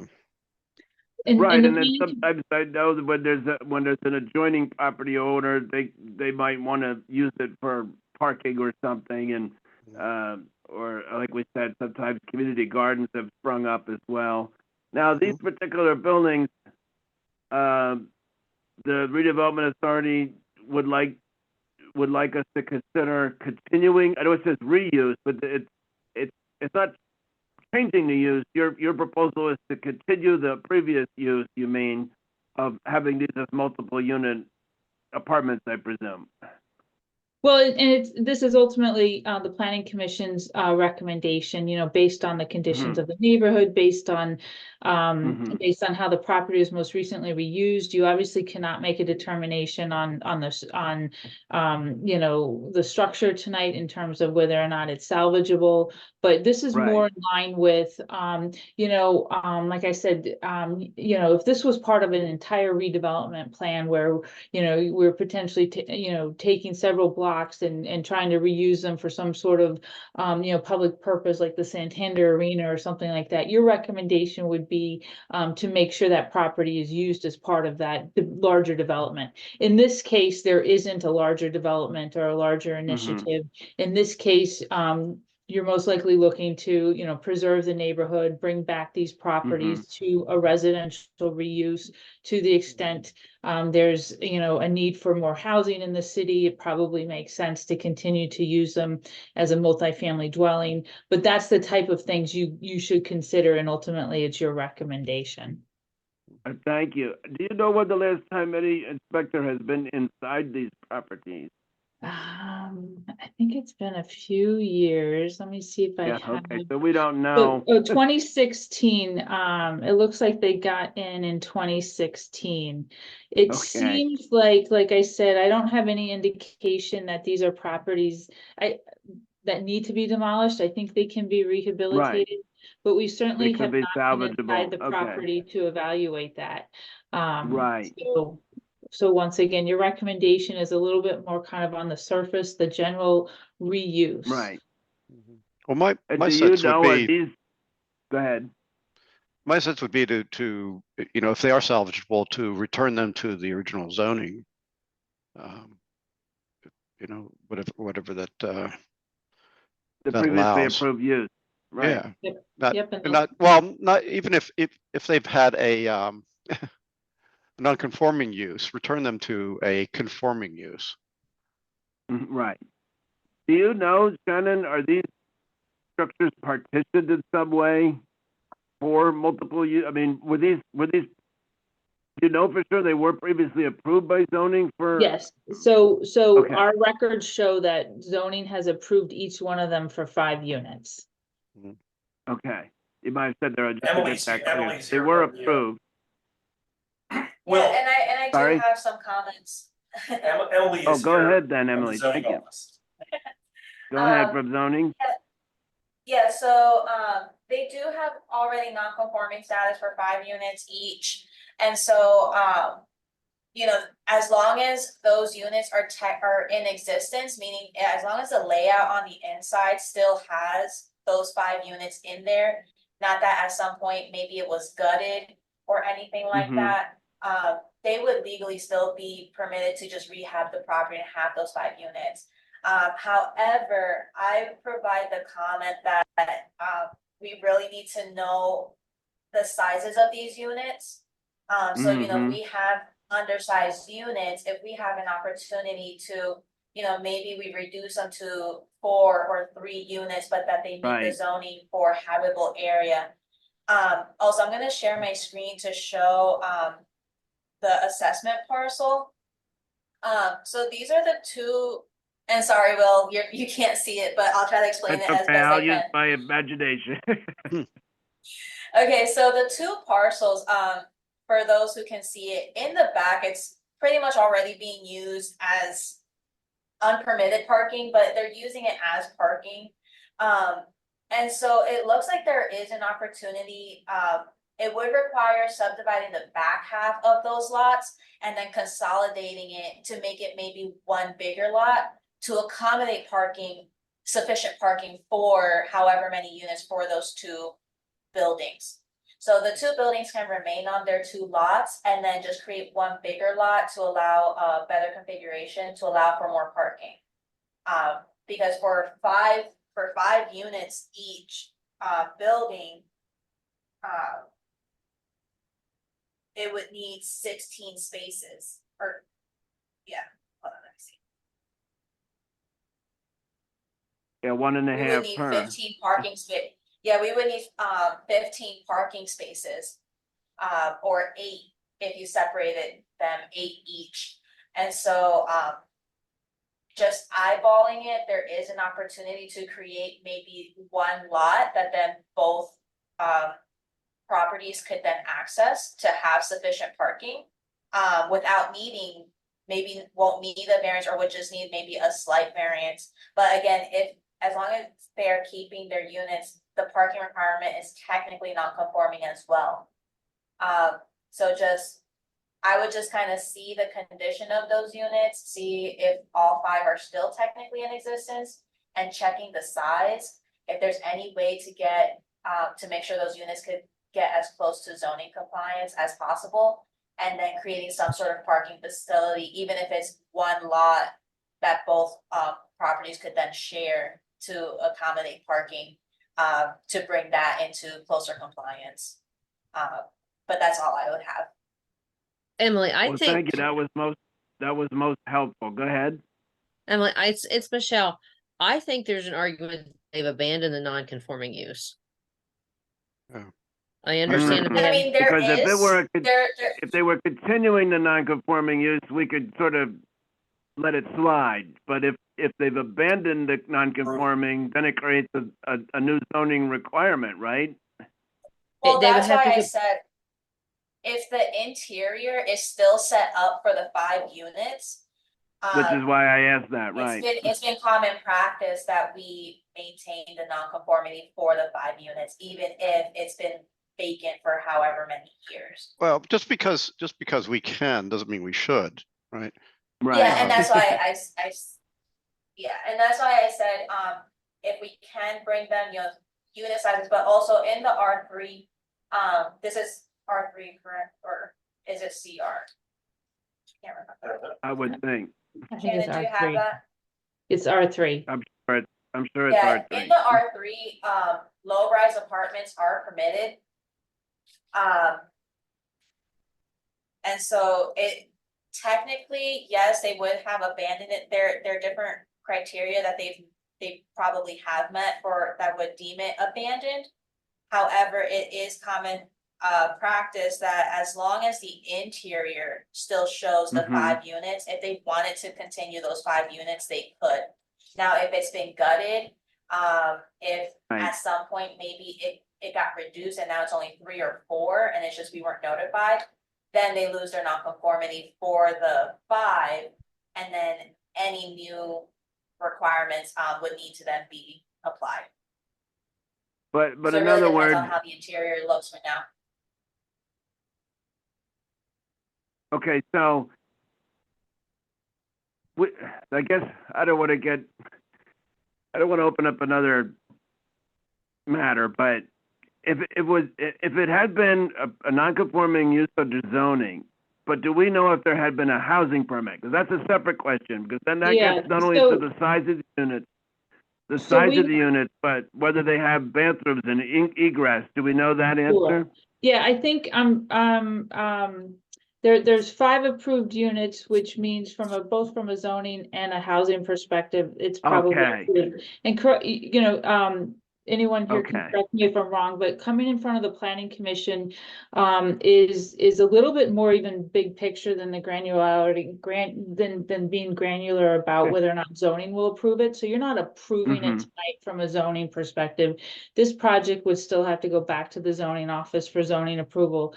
I think from the Right. planning commission perspective, you're kind of one level up in terms of what does the city need in terms of housing? What is needed on this block? How should these buildings be kind of reused? Your recommendation could include, making sure that whatever the reuse that you guys recommend is approved by zoning, but you don't have to approve, you can't approve it from a zoning perspective. It's a little bit Right. bigger picture in terms of what the need is in the city and what's happening from a planning perspective around these properties. But all your questions are very relevant, but it's Right. ultimately the zoning office will make those final decisions about what's approved from a zoning perspective.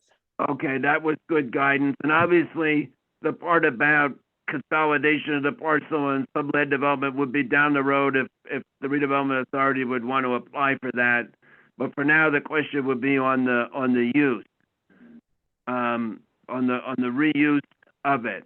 Then, given the context, I mean, I'm familiar with this block, and we approved something else recently in that block. Yeah, there was a conversion at 138. Conversion from an appeal from zoning, right? Yeah. Where we gave Yeah, it was a recommendation on, conditional so use. conditional Yeah, it use, was a okay, with conditional conditional use to use, go okay. from 3 to 6 units. That's right, okay. And so this block has mostly townhomes with some vacant parcels in between here and there. And so are a lot of these not owner occupied? Are they apartments? What is the context? It's not the most severely blighted block, but these two obviously are definitely appear to be blighted. What is the context of this block for us to consider and make an informed judgment? Just briefly. I mean, beyond what I've summarized, if there's anything to add. Correct. What I remember looking at properties, a lot of these parcels are multifamily buildings. Right. And they tend to be like 2.5, 3-story townhomes, basically. Yes. Yeah. And so this would fit in with the use, in other words, this use would fit in with the rest of the neighborhood is the point. I would say yes. Okay. And you have anything to add to that, Shannon? Any context we need to know? It's not in a historic district. It's not a commercial. It's an R3 residential area in the south of Reading neighborhood. Okay, I mean, that gives us the context. Well, what would be the pleasure of the commission? I mean, we appreciate the opportunity. We do not have to make a recommendation if I'm right, but if we would like to, what would we like to recommend here? Well, it's my opinion that we need to spend time, developing, policies or preferences or some sort of blueprint over how we want to, address, planning and development, because, we can add a lot of, we've been approving projects that are adding, a lot of units. I mean, it's a drop in the Mhm. bucket, of course, compared to the whole, but if we could proceed on in this path, you know, we could continue to add population to the city. Mhm. And you know, if it's cheap enough, there will be, you know, a continual stream of people that will want to move in and occupy Yes.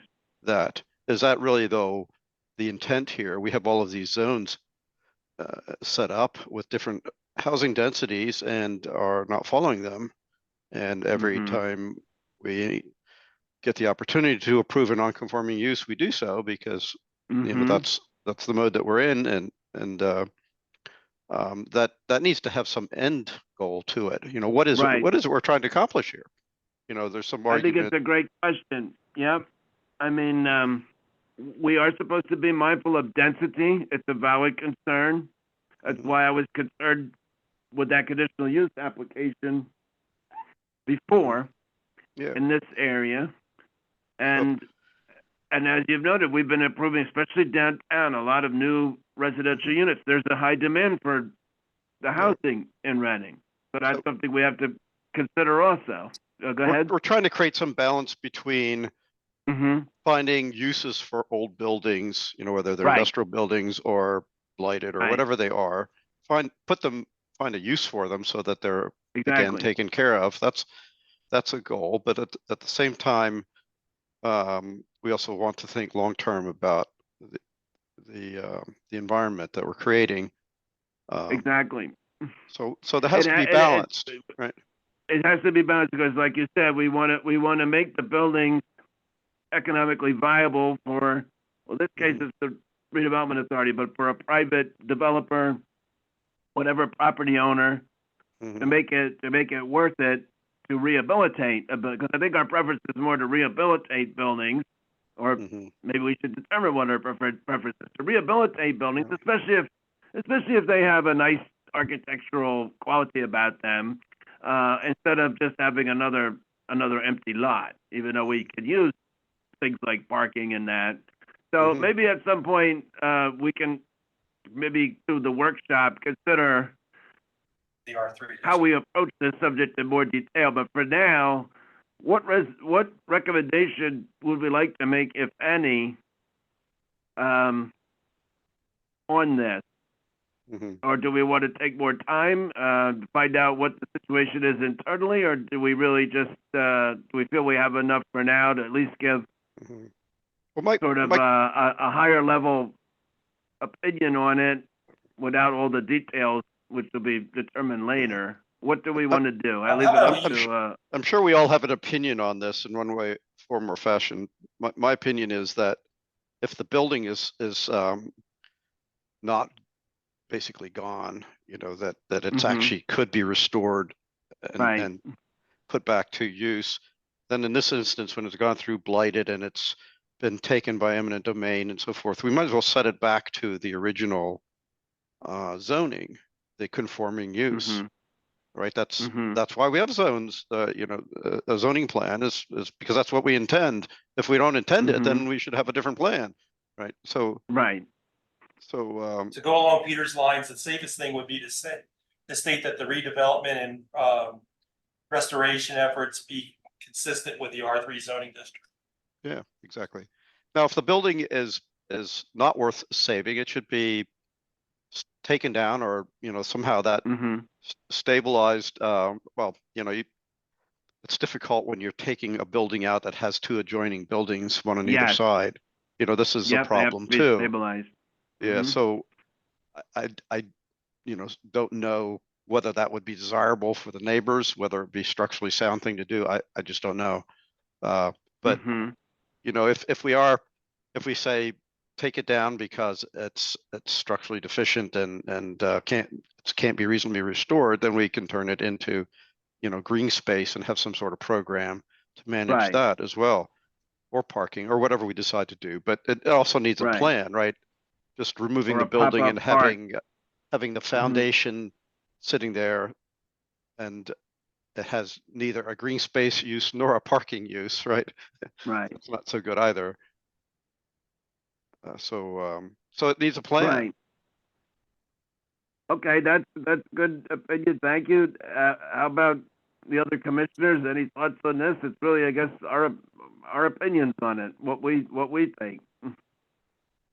Mr. Chairman, I second Peter's recommendation. I think that's a Mm-hmm. good way to look at it, Okay. and it gets things moving, which is what Shannon wants, right, Shannon? And do you have anything, Commissioner DiCarlo? I agree. Okay, I think we're all pretty much in agreement, so we would be, well, let me throw it open for anyone to give a motion. How would you like to word the motion? If we're going to recommend, are we going to follow the template, or do we want to put any conditions on it, or anything we want to add? I mean, certainly our comments are being recorded, right? So if that helps the redevelopment authority, I'm sure. I guess it's a little hard to, if we knew the internal condition of the buildings, we would be in a clearer position. But I think if we're saying that we would, so would we not go along with the recommendation of reusing these as the non-conforming use as multiple unit apartments, or do we want it to be that we're returning it to single unit units under the R3 zoning? Let me put it that Just to way. let you know, multi-units are permitted in the R3. It's classified under low rise. It's just Oh, a you had said matter that of earlier, whether or not- right? It's just a matter of whether or not those unit sizes are complied, but again, it does still depend on the interior. If those 5 units are still laid out and they technically wouldn't have by our standard practice. If All it's still laid out as the 5 requisite units, things. Right. yeah. Okay, so then, in other words, let's put it this way: if we simply go along with the I guess it was a resolution that was prepared by the redevelopment authority, it would be with the understanding then that it would be in conformity with the R3, which means they could possibly be reused as multiple unit apartments, provided of course that they follow all the zoning and housing ordinances and procedures and permitting under the city of Reading. That would be the understanding then, right? Redeveloped and restored in accordance with the R3 zoning district. Right. Period. So then we leave it open then. We're not tying ourselves down to they have to be single unit or multiple. It would still depend on the circumstance, and that gives the redevelopment authority some flexibility, assuming of course that the buildings are even salvageable yet, which we would hope. Okay. Does anyone then want to offer the motion? There's a draft resolution, if everybody saw it, that was attached to an email. If anyone wants to offer that motion, the chair would entertain it now. Well, is the redevelopment authority just looking for an opinion? We haven't even. Right, do we have to give a recommendation as a vote? I took it, that's a good question, Commissioner Ryan. I took it that what was presented to us meant we would have, a vote was being looked for to get it on the record. Is that right? Yes, I think it needs to be on the record. Okay. That you provided a recommendation to the redevelopment authority for the reuse of the building. Do you have that, Jerome, to read it off? And much of what I submitted was just kind of the background information, quoting the law. I actually hadn't inserted your recommendation, and so Jerome can help me out by inserting kind of the specific recommendation that you've just proposed. But the resolution that I drafted, actually, I think Naomi drafted, because we came before you a couple of years ago. She drafted that resolution that I just resurrected. Right, I remember it was in the form of a resolution. And it has a spot that says fill in recommendation. I'm sorry, say that again? Yep. And there's a spot, it's highlighted in yellow, it says fill in recommendation. Does everyone see that there then? Can you, It's an my old one, colleagues but I mean, attending through Zoom can see that, which we all received already, so everybody knows what we're voting on, the text. so Shannon's looking for that, if you want to add any specific language in there.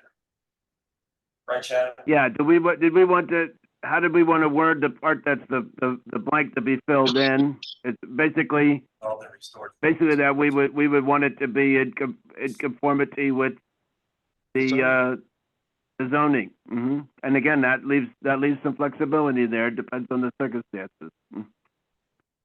Redeveloped and restored in accordance with the R3 zoning district. That's a good way to put it, right? Does that make Yeah. sense? Does that reflect everybody's preference? Okay. Yeah. Has everyone seen the text yet? Because I'd have to pull it up to the screen and I don't want to read it out. So, so if someone would like to to offer that motion to move the adoption of that resolution and, So moved. with the language that our planning consultant just said, is that your motion, Commissioner De Leon? Yes, Mr. Chairman. Thank you. Is there a second? I'll second that. Second, Commissioner Rye. Is there any discussion on that motion? So all those in favor of the resolution, please say aye. Aye. Opposed, no. Nay. The ayes have it, and the resolution is approved. And thank you. And I'm glad that we took our time to think our way through that, and it raises some questions that we'll think about further and maybe consider at some future workshop where we can devote more attention to going into details on those sorts of things. Because we certainly hope that redevelopment will be having, be able to use some tools and get more properties off of that blighted list that are just sitting there yet deteriorating further. And like we said, the Blighted Property Commission does do a lot of good work, because a lot of properties do get fixed up, and we got to move forward with the ones that have not been. So we thank you. We wish the Redevelopment Authority well with that. And if you do decide you need to do any land development, then we'll see you back before us at that point. Then thank you, Shannon, Thank you very much for your time. and we a good appreciate night. it. Happy Good night. holidays. Happy holidays. bye-bye. And that takes us to, I have to log back in, and that takes us to, that was it for the main items on the agenda. And so is there any old business, project updates, and pending plans? Are those in the, I didn't see a supplementary report. We don't have any at the moment? That's okay if we don't. Hearing none, that takes us to active plans requiring reaffirmation approval. I don't see any listed. There aren't any then. Not at this And time. then that's great. And that takes us now to active plans requiring time extensions. I see there are 3 on the list.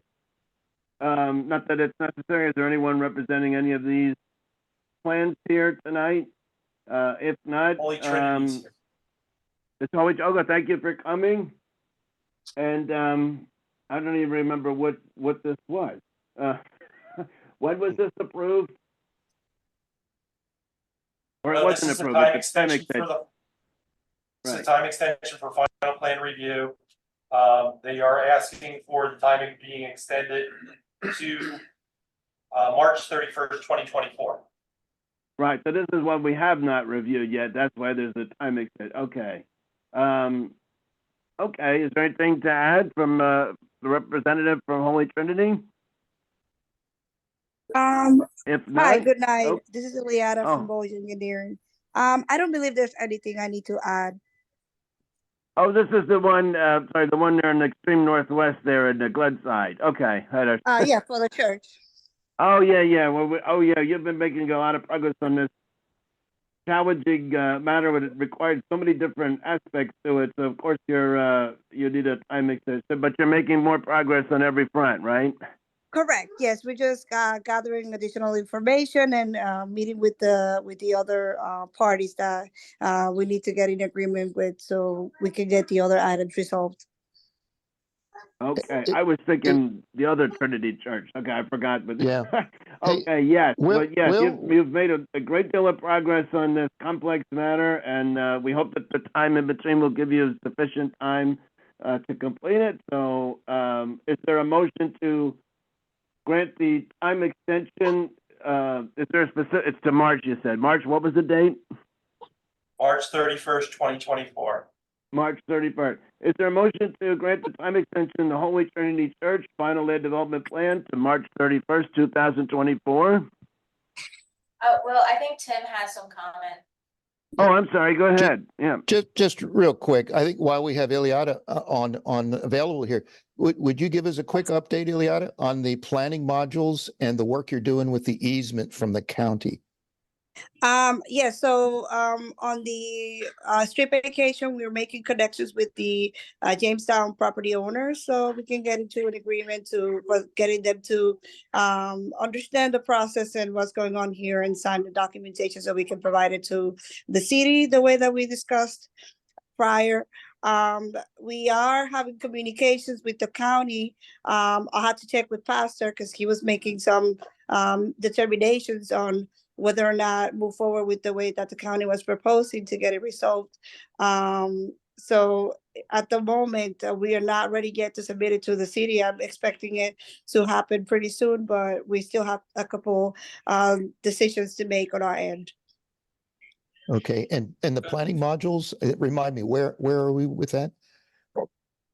Do we get approval? I don't remember. Yeah, I did. We did get approval. The only Okay, three items good. that were outstanding were the street vacation. Sorry, I will rephrase that. We did not get approval yet for that. I'm sorry. We still are awaiting to get Burn Township on board. There is one item that still needs to be resolved between us and Burn Township in order for them to then provide us the documentation that we need in order to submit it to the EP for the planning module. So the answer is no, we have not gotten that approved, but we are working on that, on those documents so that we can get ready for that. If you need any assistance from Public Works, let me know. We'll try to assist in, whatever we can to help to smooth up the communications or whatever, because we'd like to see this approved. Yeah, that's what we're trying to do here, and I appreciate your offer, and we'll reach out if that's the case. I believe Pastor Brookings has been in communications with the people at Burn Township, but I'll circle back and see if there's anything that you can assist us with. Okay, and we have contacts too with the apartments as well. If Jamestown, if you need to contact there, I've recently made contacts there, so let me know if you need any help.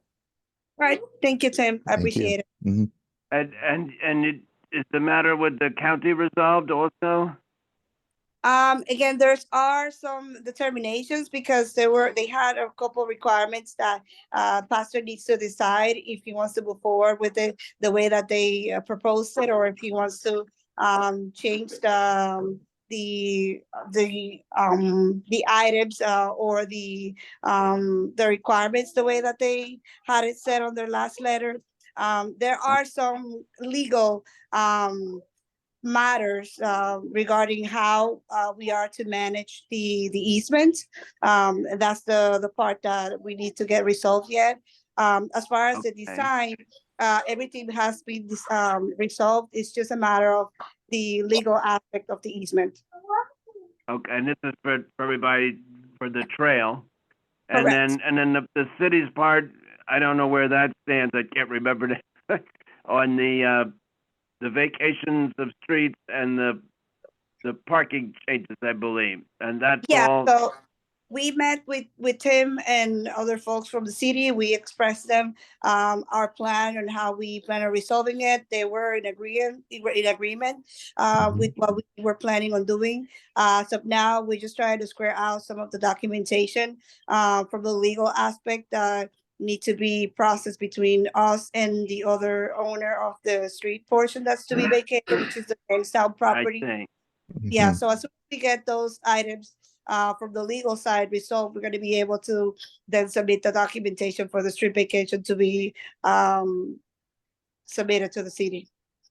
And if I Okay, so recall, we're if- getting there. Thank you.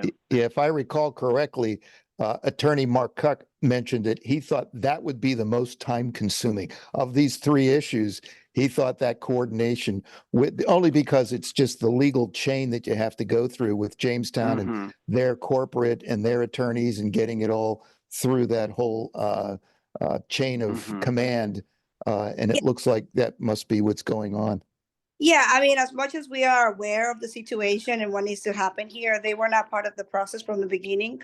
So it takes a little bit of time to get them to understand the status and the Right. reason why this is happening and what it means to them getting these trip vacations done. And that's what I believe Mark is working out with them. As soon as that part gets resolved, then we should be ready to make the submission to the city for that item to get off the list. Okay, well, thank you for that update, and we wish you continued progress. Now, is there a motion? Is there a motion for the granting of the time extension to March 31st, 2024 for Holy Trinity Church, final land development plan? I'll do that. Commissioner Rye, is there a second? Commissioner DeCarlo? Yep. Okay, any discussion on the motion? Hearing none, all those in favor say aye. Aye. Aye. Opposed, nay. The ayes have it, and the extension is granted. Thank you. Good luck. Merry Christmas. Thank you. Same to you. Happy holidays for everybody. Thank you. Thank you. Okay, so the next one is Wawa number 153, preliminary final land development plan. Is this the one on Rockland Street? Yes. Okay, so this is the one with the lead and the mounds and all that. Hmm. And so this was the plan already approved. We're just it's a revision, right, of the plan? So Yeah. actually, So okay. And they we're were granting a doing the time soil- extension. Go ahead, Jerome. Thank you.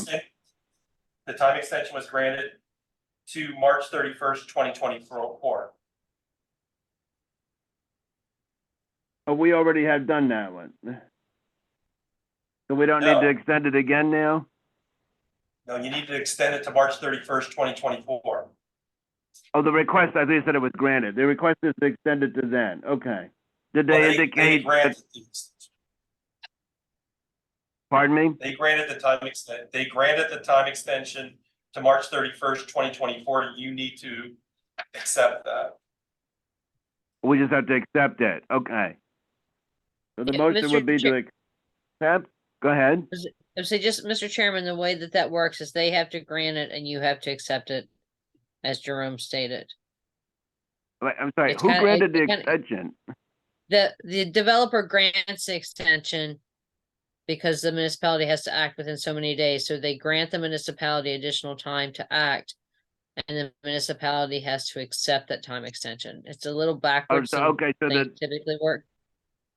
Okay, yeah, it's the opposite. So they grant, I'm saying, like, who granted the, okay, so the developer grants the extension and we have to vote to accept it. Okay, that's a twist. That's Well, I'm glad you correct. explained that. Thank you. Okay.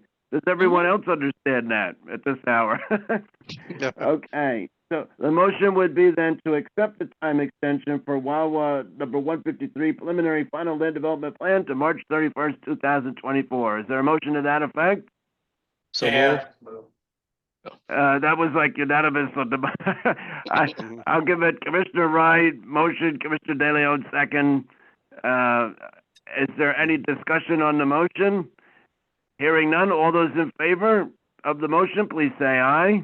Aye. Aye. Aye, opposed, nay. The ayes have it, and the motion is approved to accept the time extension. Thank you. And then we have Windsor Way Holdings preliminary final land development plan.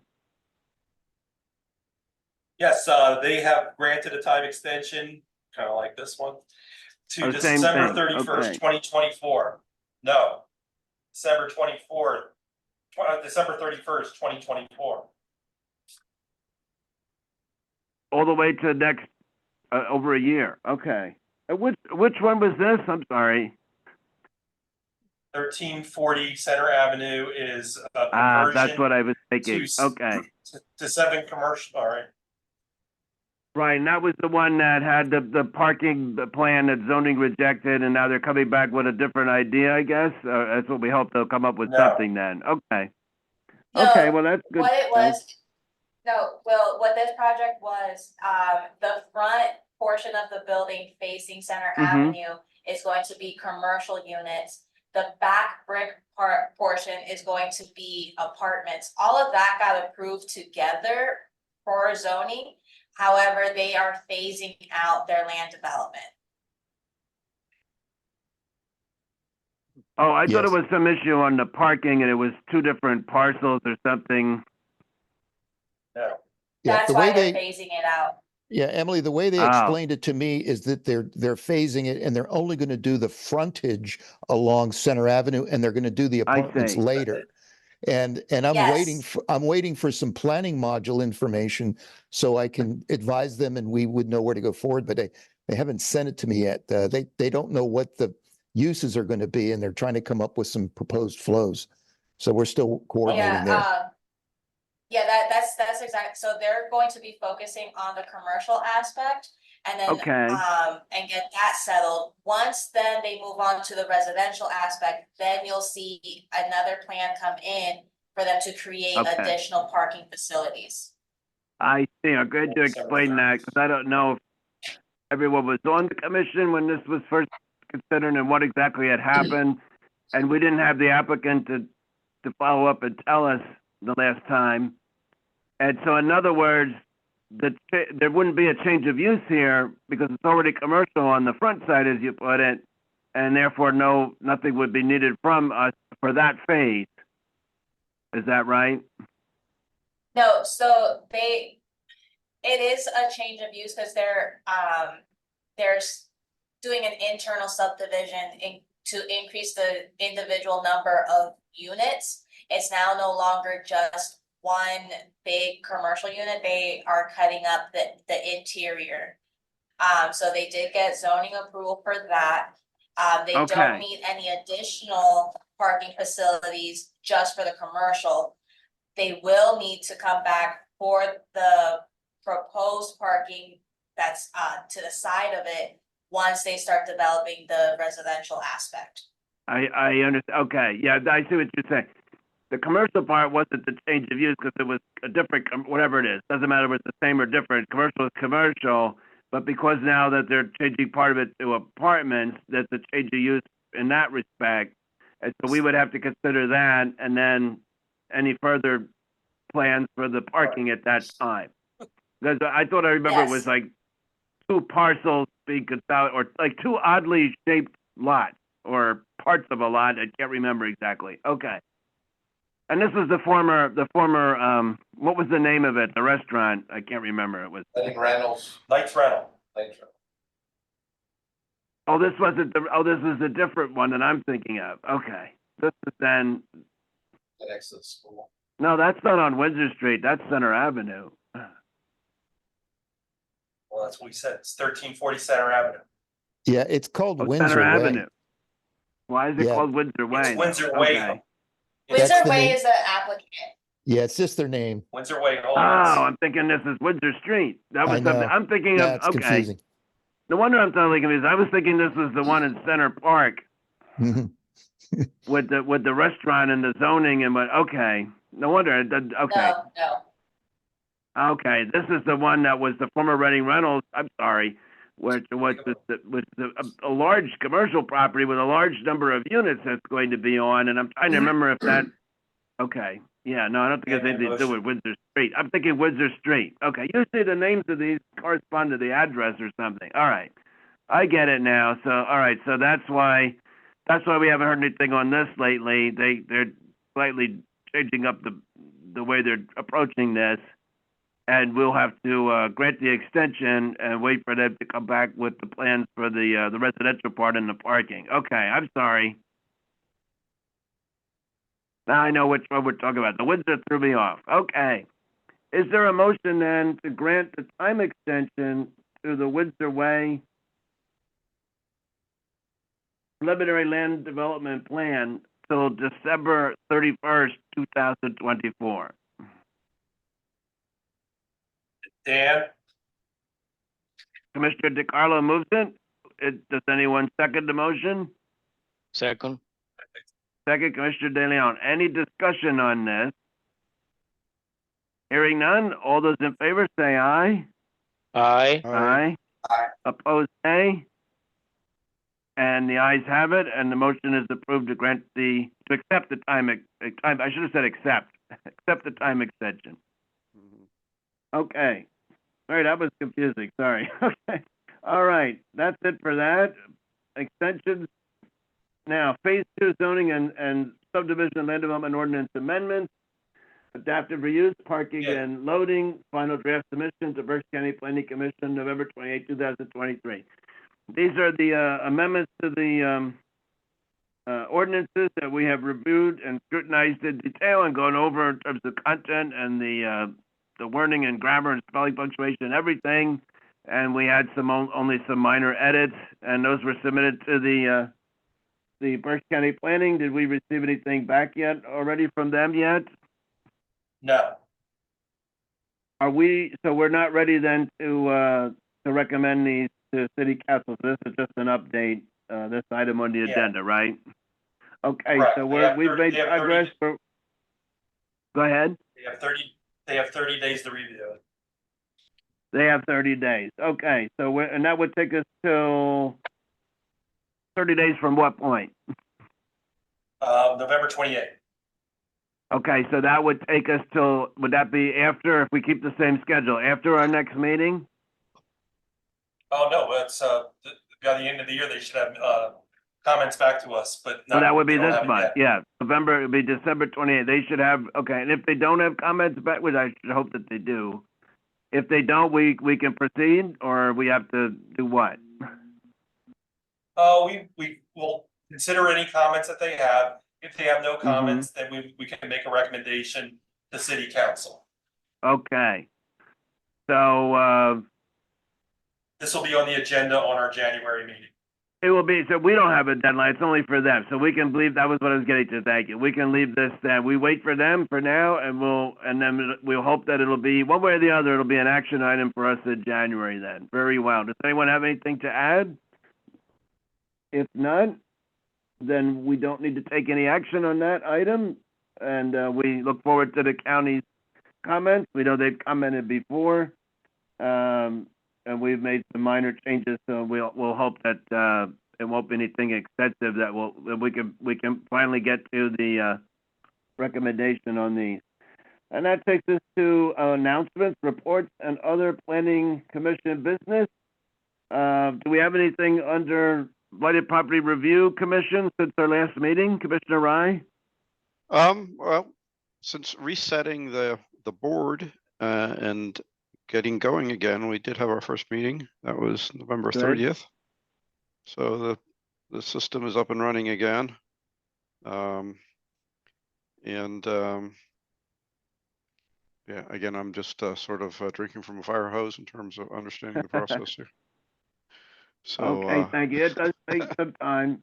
Yep, it does take some time to learn the process. We thank you for representing us there. I do not have anything on the greenhouse. I haven't heard anything on that lately. And didn't hear anything from our chairman as far as the city liaison to the city, so I can't think of anything else under this unless anyone else has any other announcements. If not, that takes us to the Planning Commission Annual Report for 2023 and the City Council presentation, and there's a date here now, May 6, 2024. Anything you would like to add, Jerome or anyone else? No. Okay, so the plan will be, the report will be completed, obviously, after this meeting. This is the last one of the year.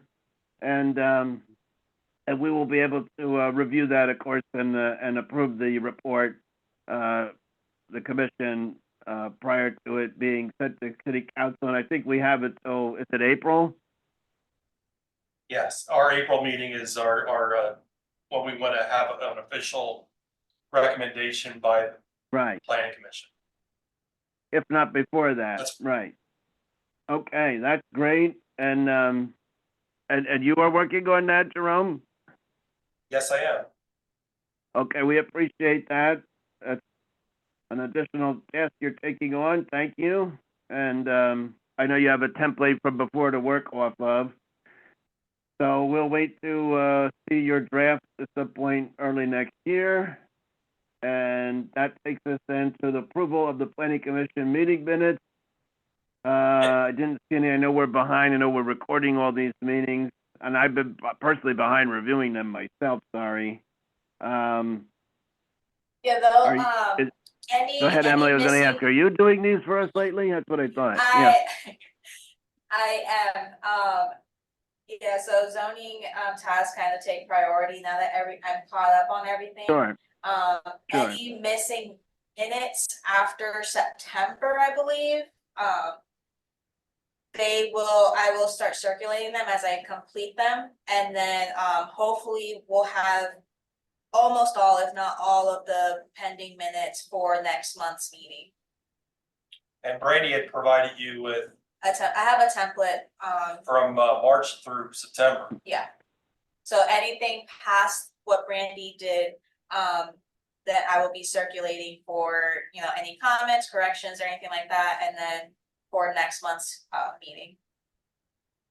Well, we thank you for doing that. We certainly understand this is above and beyond your duty, just so the public understands and everyone on the commission. We did not have any planner or planning staff, and so we rely upon our planning consultant, Jerome Spankowski, and support also from zoning to lend a hand so we can complete our requirements. So we thank you on that. We'll look forward to seeing those. For us to review them at some point. And if nobody has anything else to add on that, that takes us finally to the schedule for the planning commission meetings for 2024, both the workshops and regular meetings. Our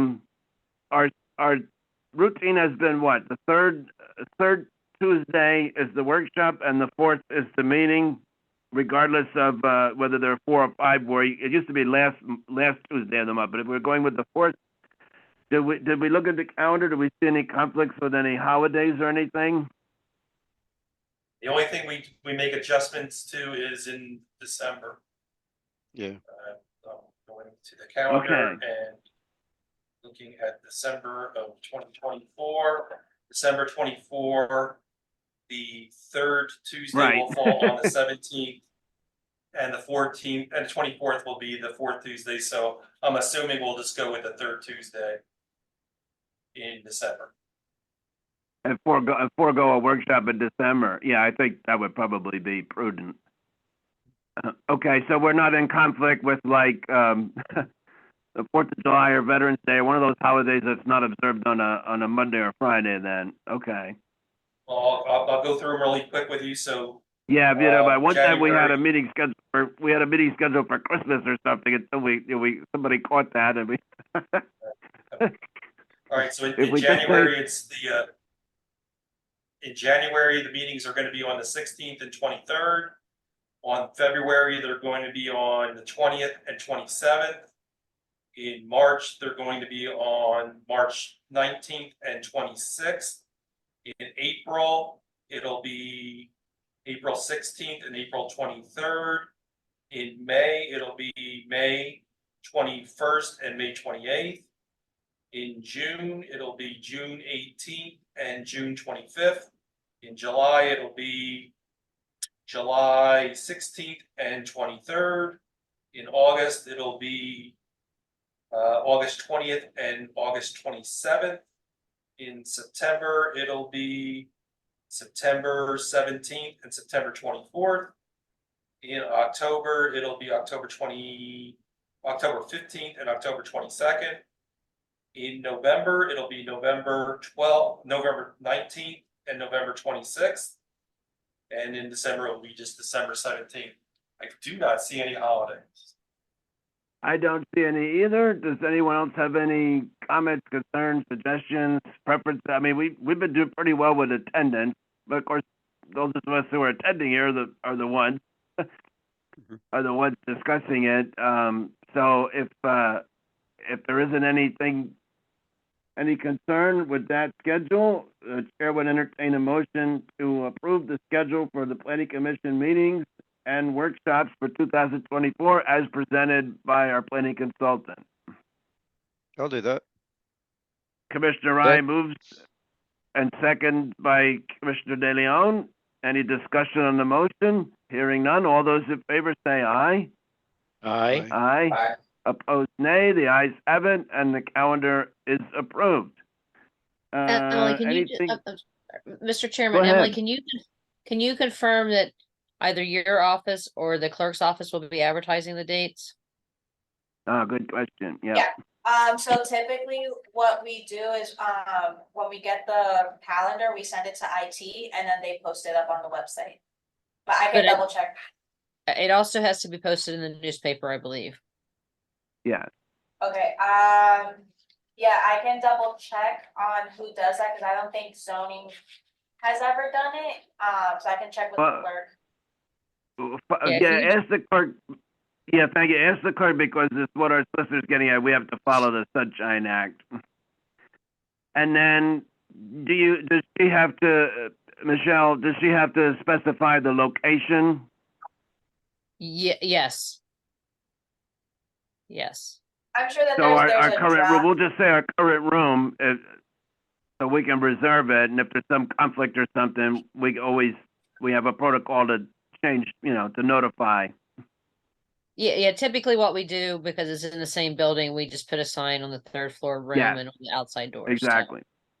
Right. Okay. So if that's clear, what we must do to comply with the law and our own protocol. Okay. Well, thank you. And does anyone have anything for the good of the order? We got through a lot this evening. I thank everybody. Appreciate I was able to do it, with assistance even over the phone. So thank you all, the staff and my colleagues. And then if there isn't anything further, I will wish everyone a Merry Christmas, Happy New Year, and would entertain a motion to adjourn until our January meeting. I'll do that. Is there a motion to adjourn? I didn't think I'd have to ask twice. Commissioner Ryan, I think I heard. seconds. Okay, is there a second? Dan. Commissioner DeCarlo, thank you. All those in favor of adjournment, please say aye. Aye. Aye. Opposed, nay. The ayes have it, and we are adjourned. Thank you, everybody. Happy Thank you. holidays, Good night. everyone. Happy Yeah, holidays. Merry Christmas. Okay, You everyone. too. Good Goodbye. job, everybody. Bye. Good night.